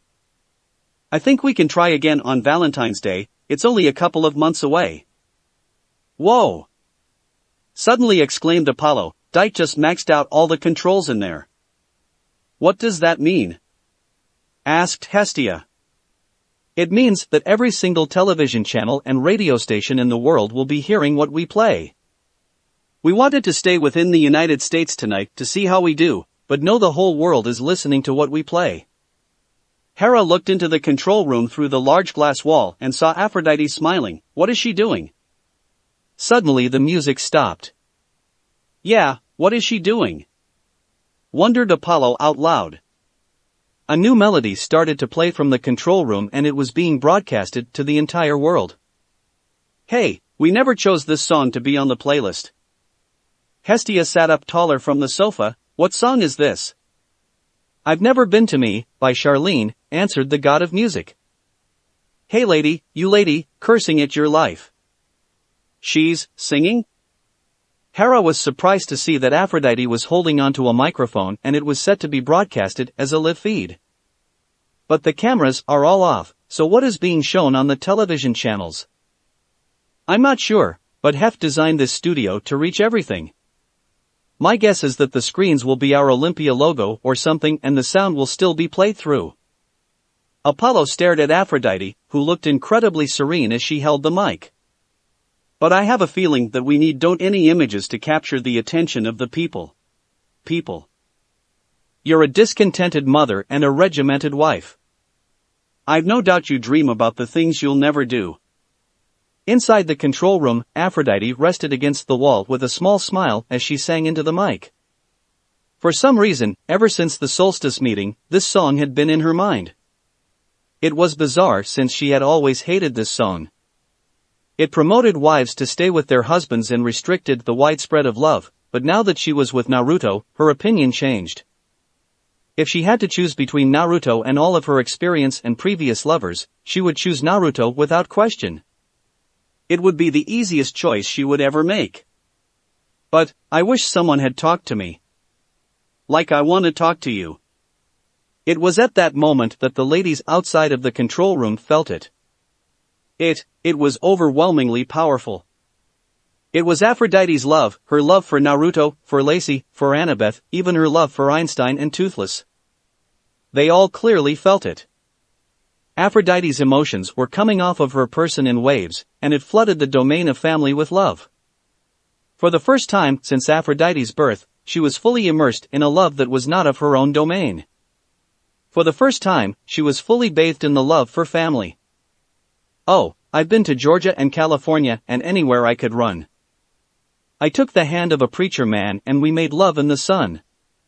But I ran out of places and friendly faces because I had to be free. I've been to paradise, but I've never been to me.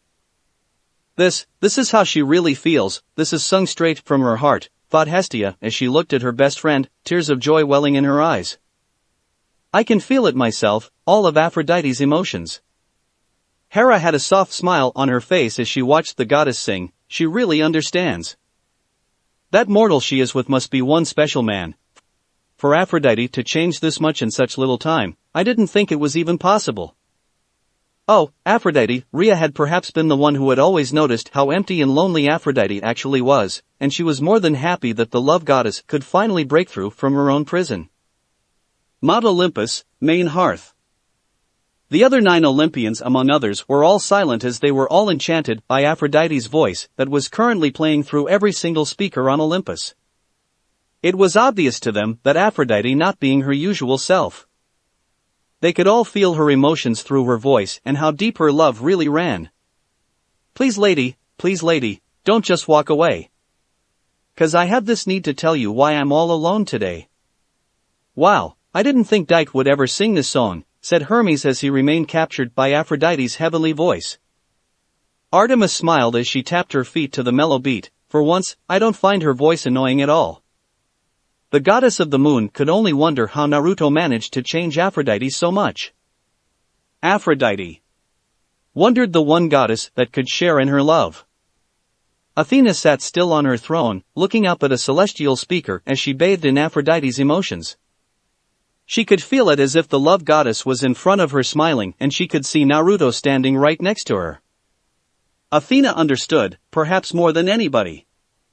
She knew how much they loved Naruto and how amazing he made them feel.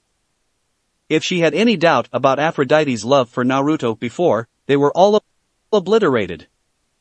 At that moment, Athena knew that Aphrodite truly loved Naruto, just like she did. I can see so much of me still living in your eyes. Won't you share a part of a weary heart that has lived million lives? The control room was almost like a nest, a sanctuary. Aphrodite closed her eyes and just let her heart express her feelings through song. Images of the past lies and lives she had lived were flashing before her eyes, but they didn't even bother her. They were leaving her mind, they no longer mattered in the slightest. All she wanted at the moment was to show everyone in the world just how amazing and wonderful the love of family could be. She didn't want to see any other woman make the same mistake she did. They weren't as lucky as her, they weren't immortal. Oh, I've been to Nice and the Isle of Greece while I've sipped champagne on a yacht. I've moved like Harlow in Monte Carlo and showed 'em what I've got. I've been undressed by kings and I've seen some things that a woman ain't supposed to see. I've been to paradise, but I've never been to me. Apollo smiled sadly, but proudly at his friend, very happy to see her express herself so clearly. This is amazing, he said, knowing the others were listening. Every single person in the world is captured by her voice. Every single person, from the United States, to England, to Italy, to Mexico, to Japan, to China, to Russia, every single person has stopped whatever they were doing to listen. With his all-seeing, Apollo smiled as he marveled at the sight of Times Square and thousands of other places being completely silent on Christmas Eve, everyone listening to the song. Spoken lyrics. Hey, you know what paradise is? It's a lie, a fantasy we create about people and places as we'd like them to be. Perhaps it was her charm speak, but Hestia, Hera and Rhea could feel their domain change as she spoke. Aphrodite had never been more powerful than at that moment. She was charm speaking almost 7.22 billion people at once and they were all unable to turn away from her voice. It was truly the work of the goddess of love. Her love for her husband, to her children, to her family, was spreading to the corners of the earth, enchanting all that heard her voice. But you know what truth is?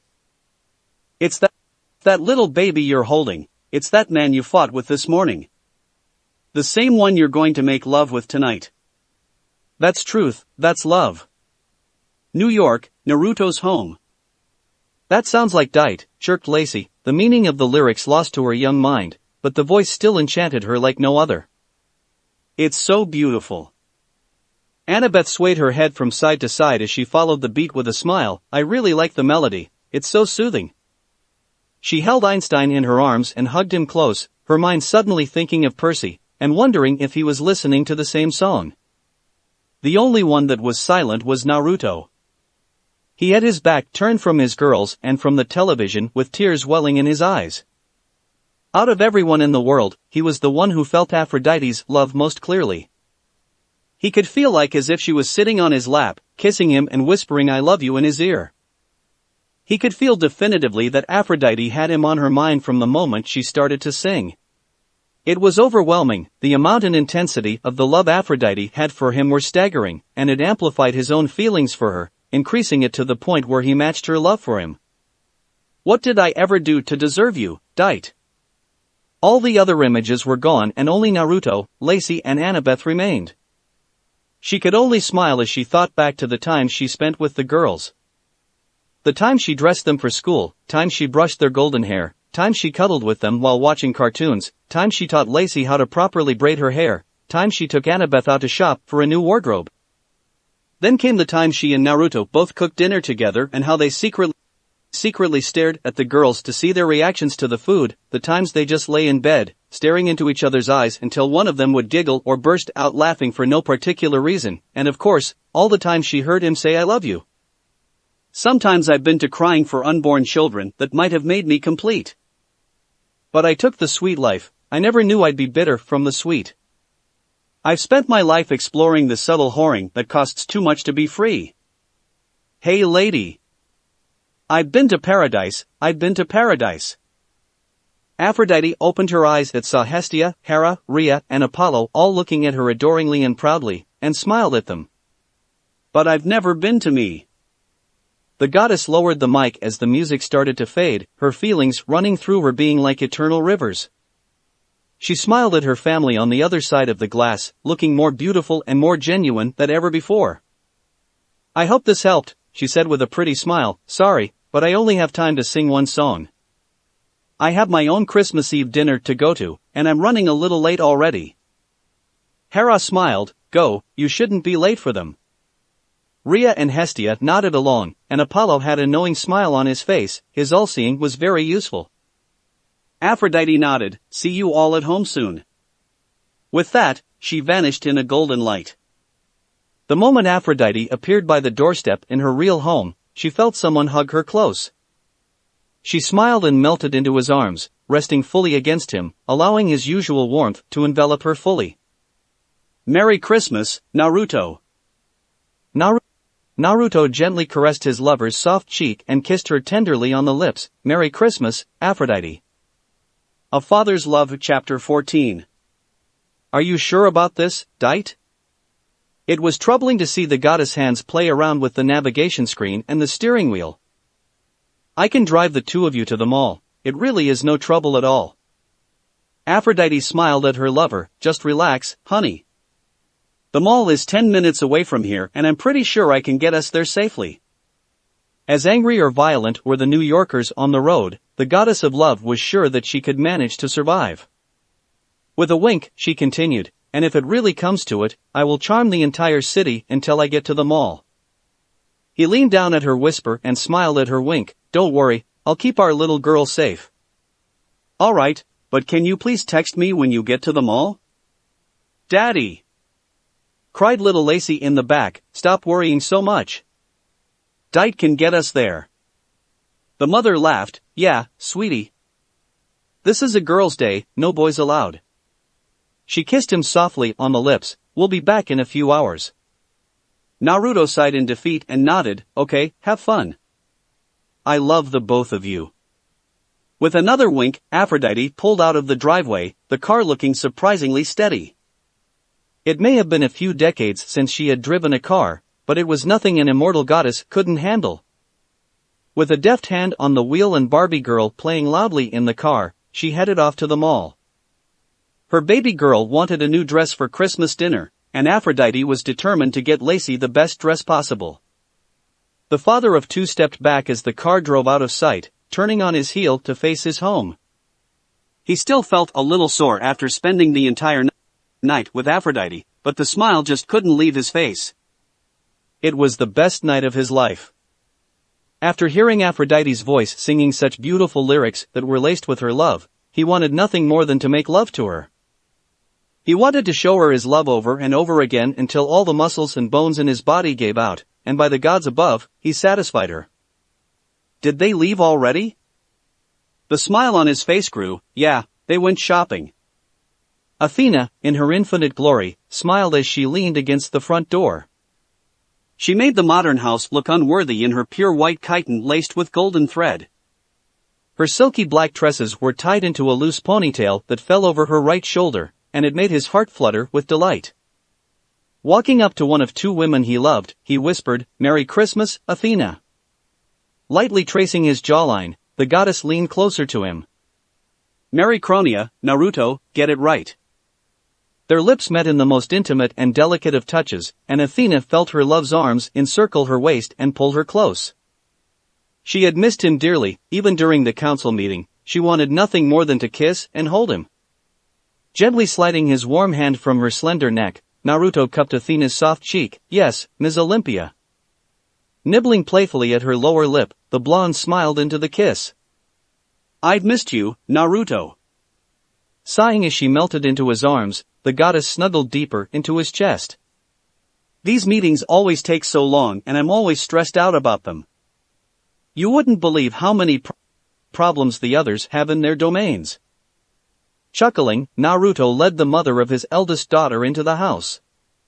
He could tell that she was still tired, so he quickly sat her down at the dining room table, pouring her a hot cup of French roast. It was no mystery that Athena was extremely busy with her duties as an Olympian. He had seen her prepare for her council meetings before, simultaneously working on over 50 papers and proposals while showing Annabeth how to solve some of her math homework, and it was ridiculously complicated. It was no wonder that she was the goddess of wisdom. If I hear any more of Ares whining about not enough war around the world, I would have sewn his mouth shut. Athena sipped on her coffee after Naruto stirred in her usual bag of sugar and cream. And it's as if we don't already have enough Eastern culture around us nowadays. Apollo won't be happy until we all learn Chinese or Japanese in school.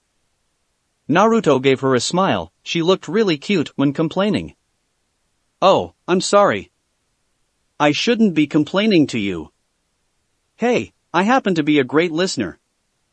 Standing behind her chair, Naruto rubbed Athena's shoulders as he leaned close to her ear. Come on, tell me more about your day, he finished with a kiss to her earlobe. No, enough with the useless things. Athena reached for his hand and looked up at him lovingly. Let's talk about tonight. The goddess' smile grew as Naruto knelt in front of her and encircled her arms around his neck, pulling him close. Tonight is the night. Naruto's face flared red. It is? Yes, I think we're ready. Athena held onto Naruto's hands tenderly. I've waited a while, and what better time to do it than Chronia? Lightly pecking his lips, she continued, I've waited a long time for this, and I want it to happen. Are you sure? Stammered the man, are you sure you're ready for it? The goddess smiled radiantly, of course I am. Naruto's heart fluttered. Athena looked absolutely divine. Naruto, I love you.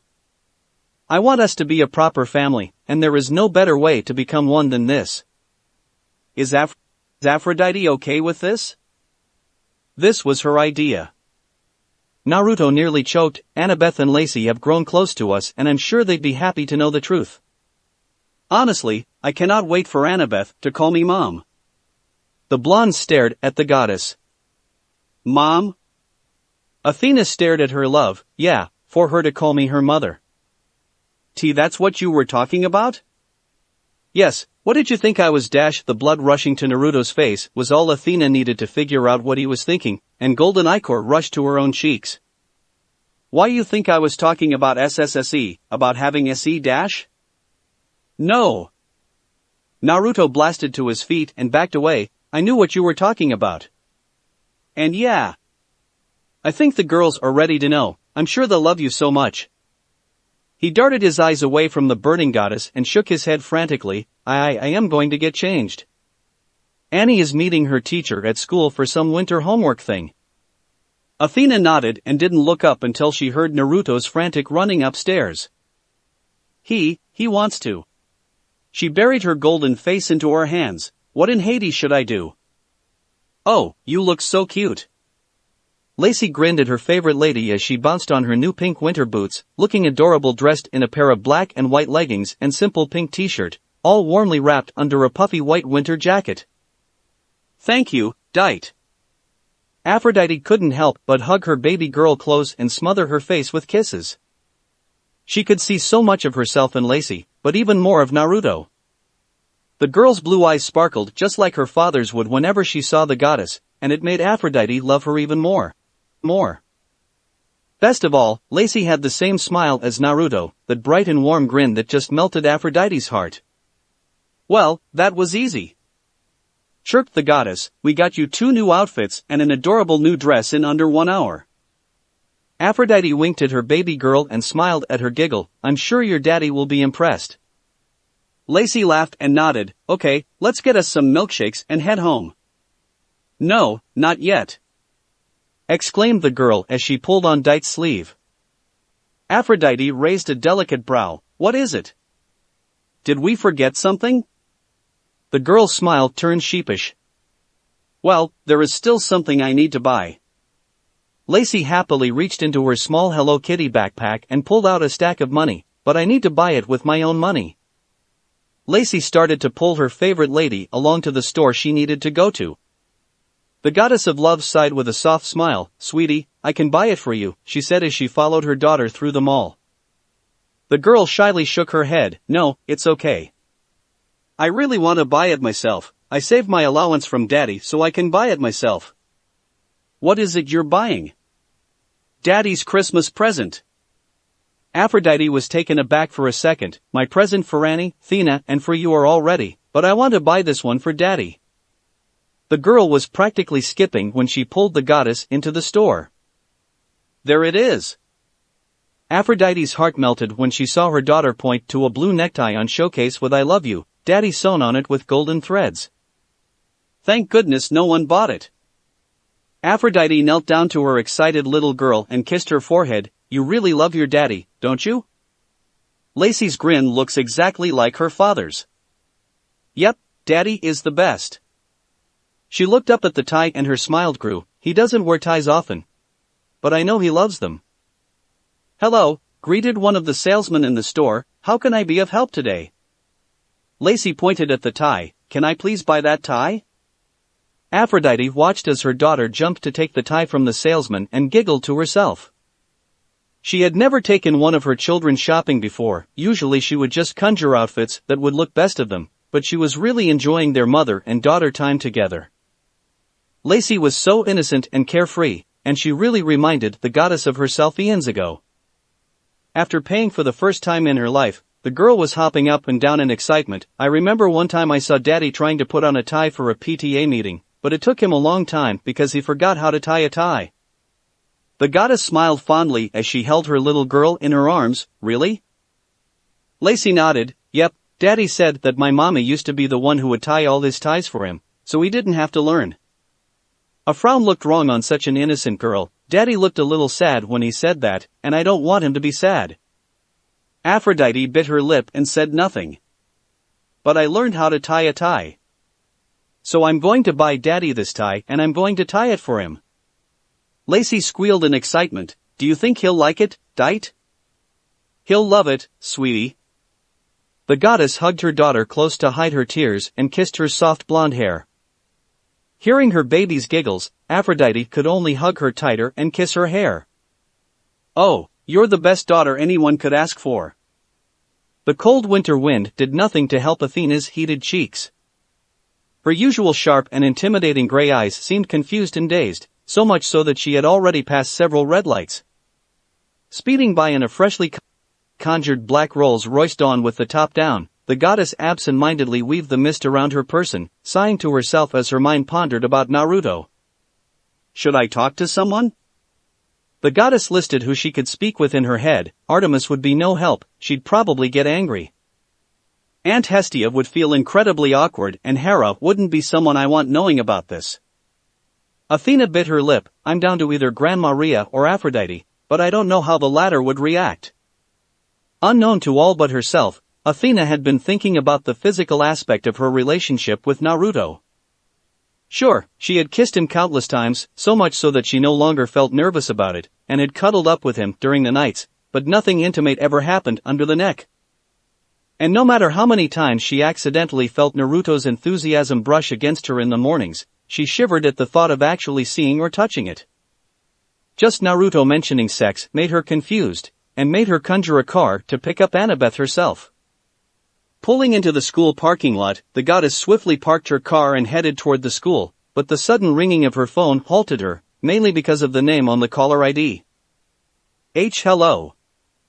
There was some fumbling on the other line. Hey, Athena. Regardless of the situation, Naruto's voice made the goddess feel better. Have you arrived? Yes, I'm walking into the school now. She was feeling a little angry that her cheeks were getting heated again. She knew they were gold. Listen, started Naruto, I was stupid to think what I did this morning. Athena wanted to interrupt, but he continued, I knew from the beginning that you're a virgin goddess. I am so sorry, Athena. I promise I won't think like that anymore. Naruto. Just like in university, Naruto's mouth clamped shut at her voice. Why yes. Circling around in the snow, Athena's cheeks glowed gold. Please, I can't talk about this over the phone. Before Naruto could apologize, she spoke up, I'm really not angry at you, not at all. In fact, I've been thinking about this a lot lately and we can talk about it later tonight. The goddess bit her lip, just not now, okay? Yes, sure I understand. Athena smiled, you know I love you, Naruto. I love you, too. We'll talk more tonight, I promise. With that, the call ended. Athena couldn't help but imagine Naruto's expression at that moment, wondering if he was nervous or maybe even angry. But in the end, she merely shook her head and walked into the school, knowing that seeing her beloved daughter would ease her mind.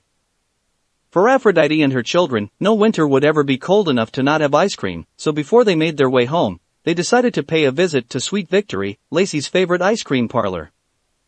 On the small table for two sat a foot-tall chalice that supported another foot on ice cream. From vanilla to strawberry, the gigantic sundae resembled a sugar waterfall, and it made the mother and daughter drool with glee. After teaching her daughter to eat from the top, Aphrodite bit into an incredibly sweet strawberry laced with some vanilla ice cream. Oh my goodness, this is so good!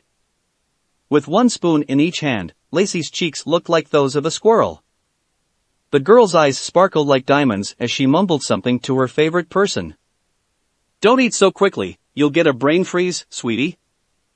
Aphrodite wiped her daughter's mouth clean with a napkin and pulled her closer to her side. And remember to chew, you don't want to choke on a strawberry or a cherry stem. Lacey finally had enough room to speak, yummy. Don't tell Daddy about this, whispered Aphrodite with a smirk.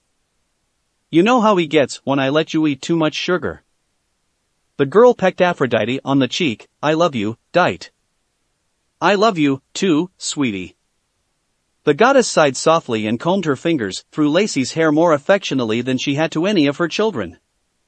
I love you so much. In the eons Aphrodite had lived through, she never believed in regret. Living in the moment was her motto. Like her domain, she wanted to roam free in the sky, never would she ever land on the ground and take root. But now looking down at her baby daughter, the gem that was created by her love for Naruto, Aphrodite felt regret. Why didn't she act sooner? Why couldn't she have been there when Lacey was a baby? She wanted to see her darling little princess learn to crawl, learn to walk, to watch her giggle in joy or even cry for attention.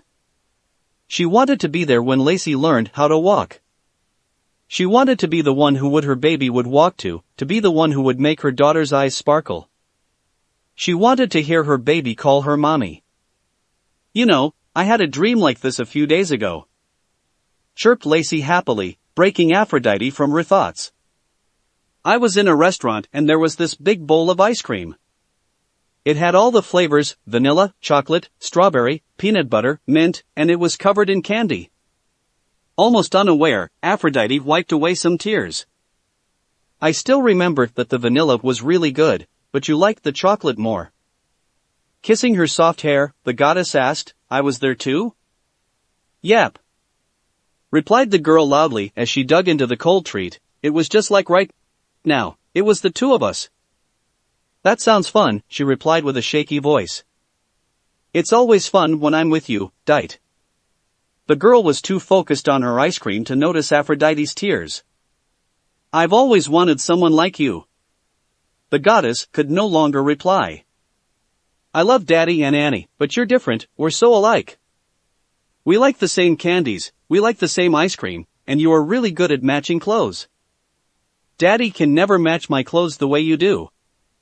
With a snap of her fingers, Aphrodite's red and puffy eyes vanished, but her voice was still shuddering. You really are like me. Lacey slowed her eating and looked a little shy. You know, I have never met my mommy, but I always imagine us doing stuff like this. If possible, Aphrodite felt her heat stricken even more. Daddy has only mentioned my mommy a few times, but she sounds like a really cool person. She loves ice cream and candy. She was the one who really made Daddy want to keep his candy store. Lacey giggled. Daddy said that my mommy used to eat so much candy at the store that he almost ran out of things to sell. The girl fidgeted a little. You really are exactly how I imagined my mommy, Dite. Not looking up at the lady, Lacey blushed and looked embarrassed. Do you think I can call you mommy? No amount of godly power could have stopped Aphrodite's tears. Feeling her heart break in two, the goddess wrapped her arms around her daughter and pulled her close. The amount of shame, guilt and anger filled her entire being and she shakily held Lacey close to her chest. Brushing her tears away, she whispered, call me mommy. Slowly, with her heart aching more than she had ever experienced, Aphrodite pulled away from the hug and stared into Lacey's confused eyes. Never call me anything else, okay? The tears were never ending. Lacey, she sobbed, I'm not your stepmother or anything like that. Aphrodite had never cried so hard in her life. I am your real mother. Mother. Silently, Lacey's eyes widened. Why you never have to ask permission to call me mommy? Each sob was more painful than the last. I am your mommy. What? I am so sorry, sweetie. An extremely powerful layer of mist covered the mother and daughter by the love goddess command. I am your real mommy. And I love you so much. With all her love, Aphrodite kissed Lacey's forehead. I love you. I love you. I love you. Tears started to flow from Lacey's eyes. Why you are? Aphrodite nodded as sincere as she could, yes. Naruto is your father and I am your mother. We're both your real parents. You're my flesh and blood. Gently pressing her forehead against her daughter's, she continued, I carried you for 9 months, and I sang to you every night. I was the one who named you, Lacey. Lacey's small shoulders shook as she timidly whispered, I've always wanted to meet you. I'm so sorry, uttered Aphrodite in anguish, I never should have left. I should have stayed with you and spent every day with you. I should have seen your first steps, heard your first words. Her hands shaking, she cupped Lacey's rosy cheeks, why you should have known about me. A good few minutes passed before the little girl planted a small kiss on Aphrodite's nose, mommy. Aphrodite sobbed and pulled her little baby closer, mommy. Lacey wrapped her arms around her mother's neck and hugged her as strong as she could, mommy. Feeling Lacey shake in her arms, Aphrodite sobbed harder and could only hug her tighter. Never in her long life had the goddess felt such powerful maternal love. Never had she claimed one of her demigod children in person, nor had she held one of her children so close. Never had she had such a personal relationship with any of her children. Not even Eros. I finally understand. I understand, Hera. I understand. Aphrodite kissed the top of Lacey's head, I love you so much, my little princess. The little girl pulled back a little before looking up at her mother with teary blue eyes, I love you, too, mommy. Neither mother nor daughter could have wished more a better Christmas present. It had been quite a while since Athena had stepped into an elementary school, but it was quite nice to see the childish innocence of it compared to her usual universities. Alongside the small lockers were hundreds of finger paintings, crayon drawings, and sugar cube models made by the students. The goddess of wisdom couldn't help but smile at the young minds at work. Though in the back of Athena's mind, she was proud of the fact that her daughter would undoubtedly outdo every single other person in the school. Some muttering behind a closed door tore into Athena's thoughts, and hooked her attention once she noticed that it was Annabeth's classroom. Okay, I've had enough of you. Hearing someone yell, Athena glanced into the room through the small glass panel on the door, her gray eyes searching for her daughter. Inside the classroom, a very similar pair of gray eyes glared heatedly at a middle-aged lady. But I'm right. Mrs. Beck. The construction of the Eiffel Tower started in 1887, not 1889. How can you mark my answer as wrong when it's clearly your mistake? For a 9-year-old girl, Annabeth was exceedingly vigorous. Not to mention how you just decided to skip over some of the most important parts of the history behind the building. I am the teacher, young lady, and you cannot speak to me this way. Mrs. Beck gritted her teeth and slammed her carefully manicured hands onto her desk. It's bad enough that you constantly point out mistakes during class, but it is far more disrespectful to demand marks from you, teacher. It is not my fault that you make so many mistakes. The young demigoddess crossed her arms, you are supposed to teach us facts, not mistakes. If you spend more time reading the syllabus and less time fixing your hair or trimming your nails, then I probably won't find so many mistakes. Annabeth stood from her chair and looked down on her teacher. How dare you act so high and mighty when you fail at the fundamental task of being a teacher? You ramble on with your mistakes and call them facts. What happens if no one catches them and all your students go on thinking that everything you say is true? Lower your voice, Annabeth. I will not tell you again. You cannot tell me what I can or cannot do. With a glare that made Athena proud, the girl stood strong. You don't deserve my respect and you do not deserve to be a teacher. How dare you? Miss Hess is so much better than you. Annabeth sighed and shook her head with confidence someone her age shouldn't have. She actually cares about the well-being of her students and would never willy-nilly teach a class like you do. The girl scoffed, I can honestly say that I can teach this class better than you. Shut up, you brat. Beck stood up and towered over her student, you may not have a mother, but I'm sure your father has taught you some manners. Annabeth balled her fists, what did you say? Mind your manners, girl. We do not raise our voice like that, and we do not disrespect teachers or anybody with higher standings. She sneered down at Annabeth and shook her head with disdain. I expected a lack of femininity from a girl with no mother, but I didn't expect you to be so rude and arrogant. My mom has nothing to do with this, cried Annabeth with small tears welling in her eyes. Smirking at the girl's tears, Beck crossed her arms. Mom? How can you call someone you've never met with such affection? You better shut up. Such horrid manners. The teacher shook her head, obviously condescending. I should have you talk with the counselor after the holidays. You obviously need some therapy. Don't worry, I'm sure we can flush out whatever problems you have. Motherless children typically have the same problems. I said shut up. Annabeth hated the fact that some of her tears started falling down to her cheeks. But suddenly, the door opened and both the student and teacher fell silent. Soft clinking of heels on the hardwood floor made Annabeth look over, and the girl was surprised to see Thena standing by the door. Seeing her favorite lady's soft gray eyes looking at her, Annabeth instantly felt safer. The girl didn't know when, but before she knew it, she had run into Thena's arms and was crying into her warm embrace. I'm sorry, but who are you? Asked the teacher with a polite tone. We are having a private conversation. The instant Athena's eyes locked with Beck's, the teacher froze. I am Annabeth's mother. The goddess temporarily ignored the slight jolt from Annabeth when she heard. And I don't like the way you speak to my daughter.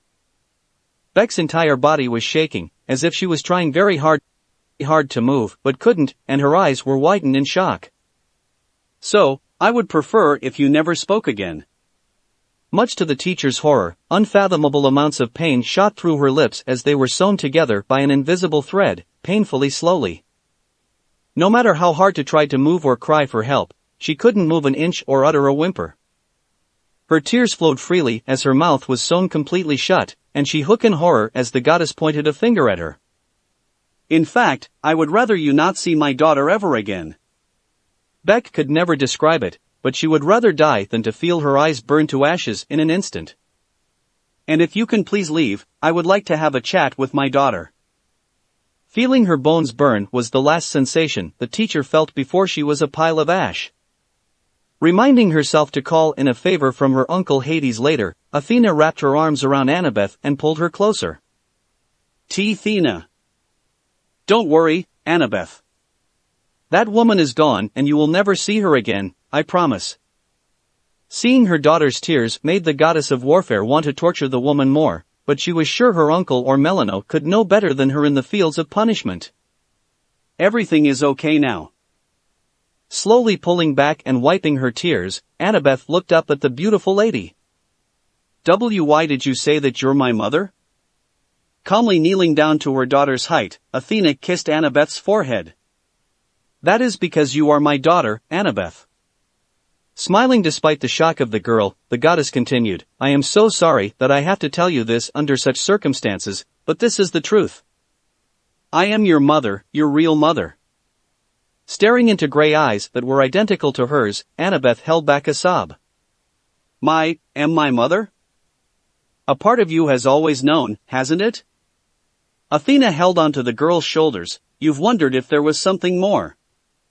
Annabeth nodded as her tears flowed again. Yes, I have. Athena's facade was starting to crack and her eyes became misty. I'm so proud to have a daughter like you, Annabeth. The goddess sniffed and blinked some tears away. I love you.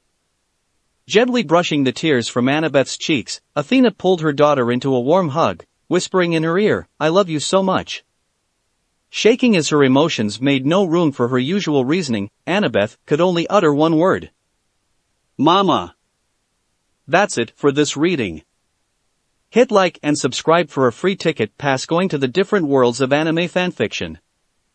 Looking forward to having you on board again.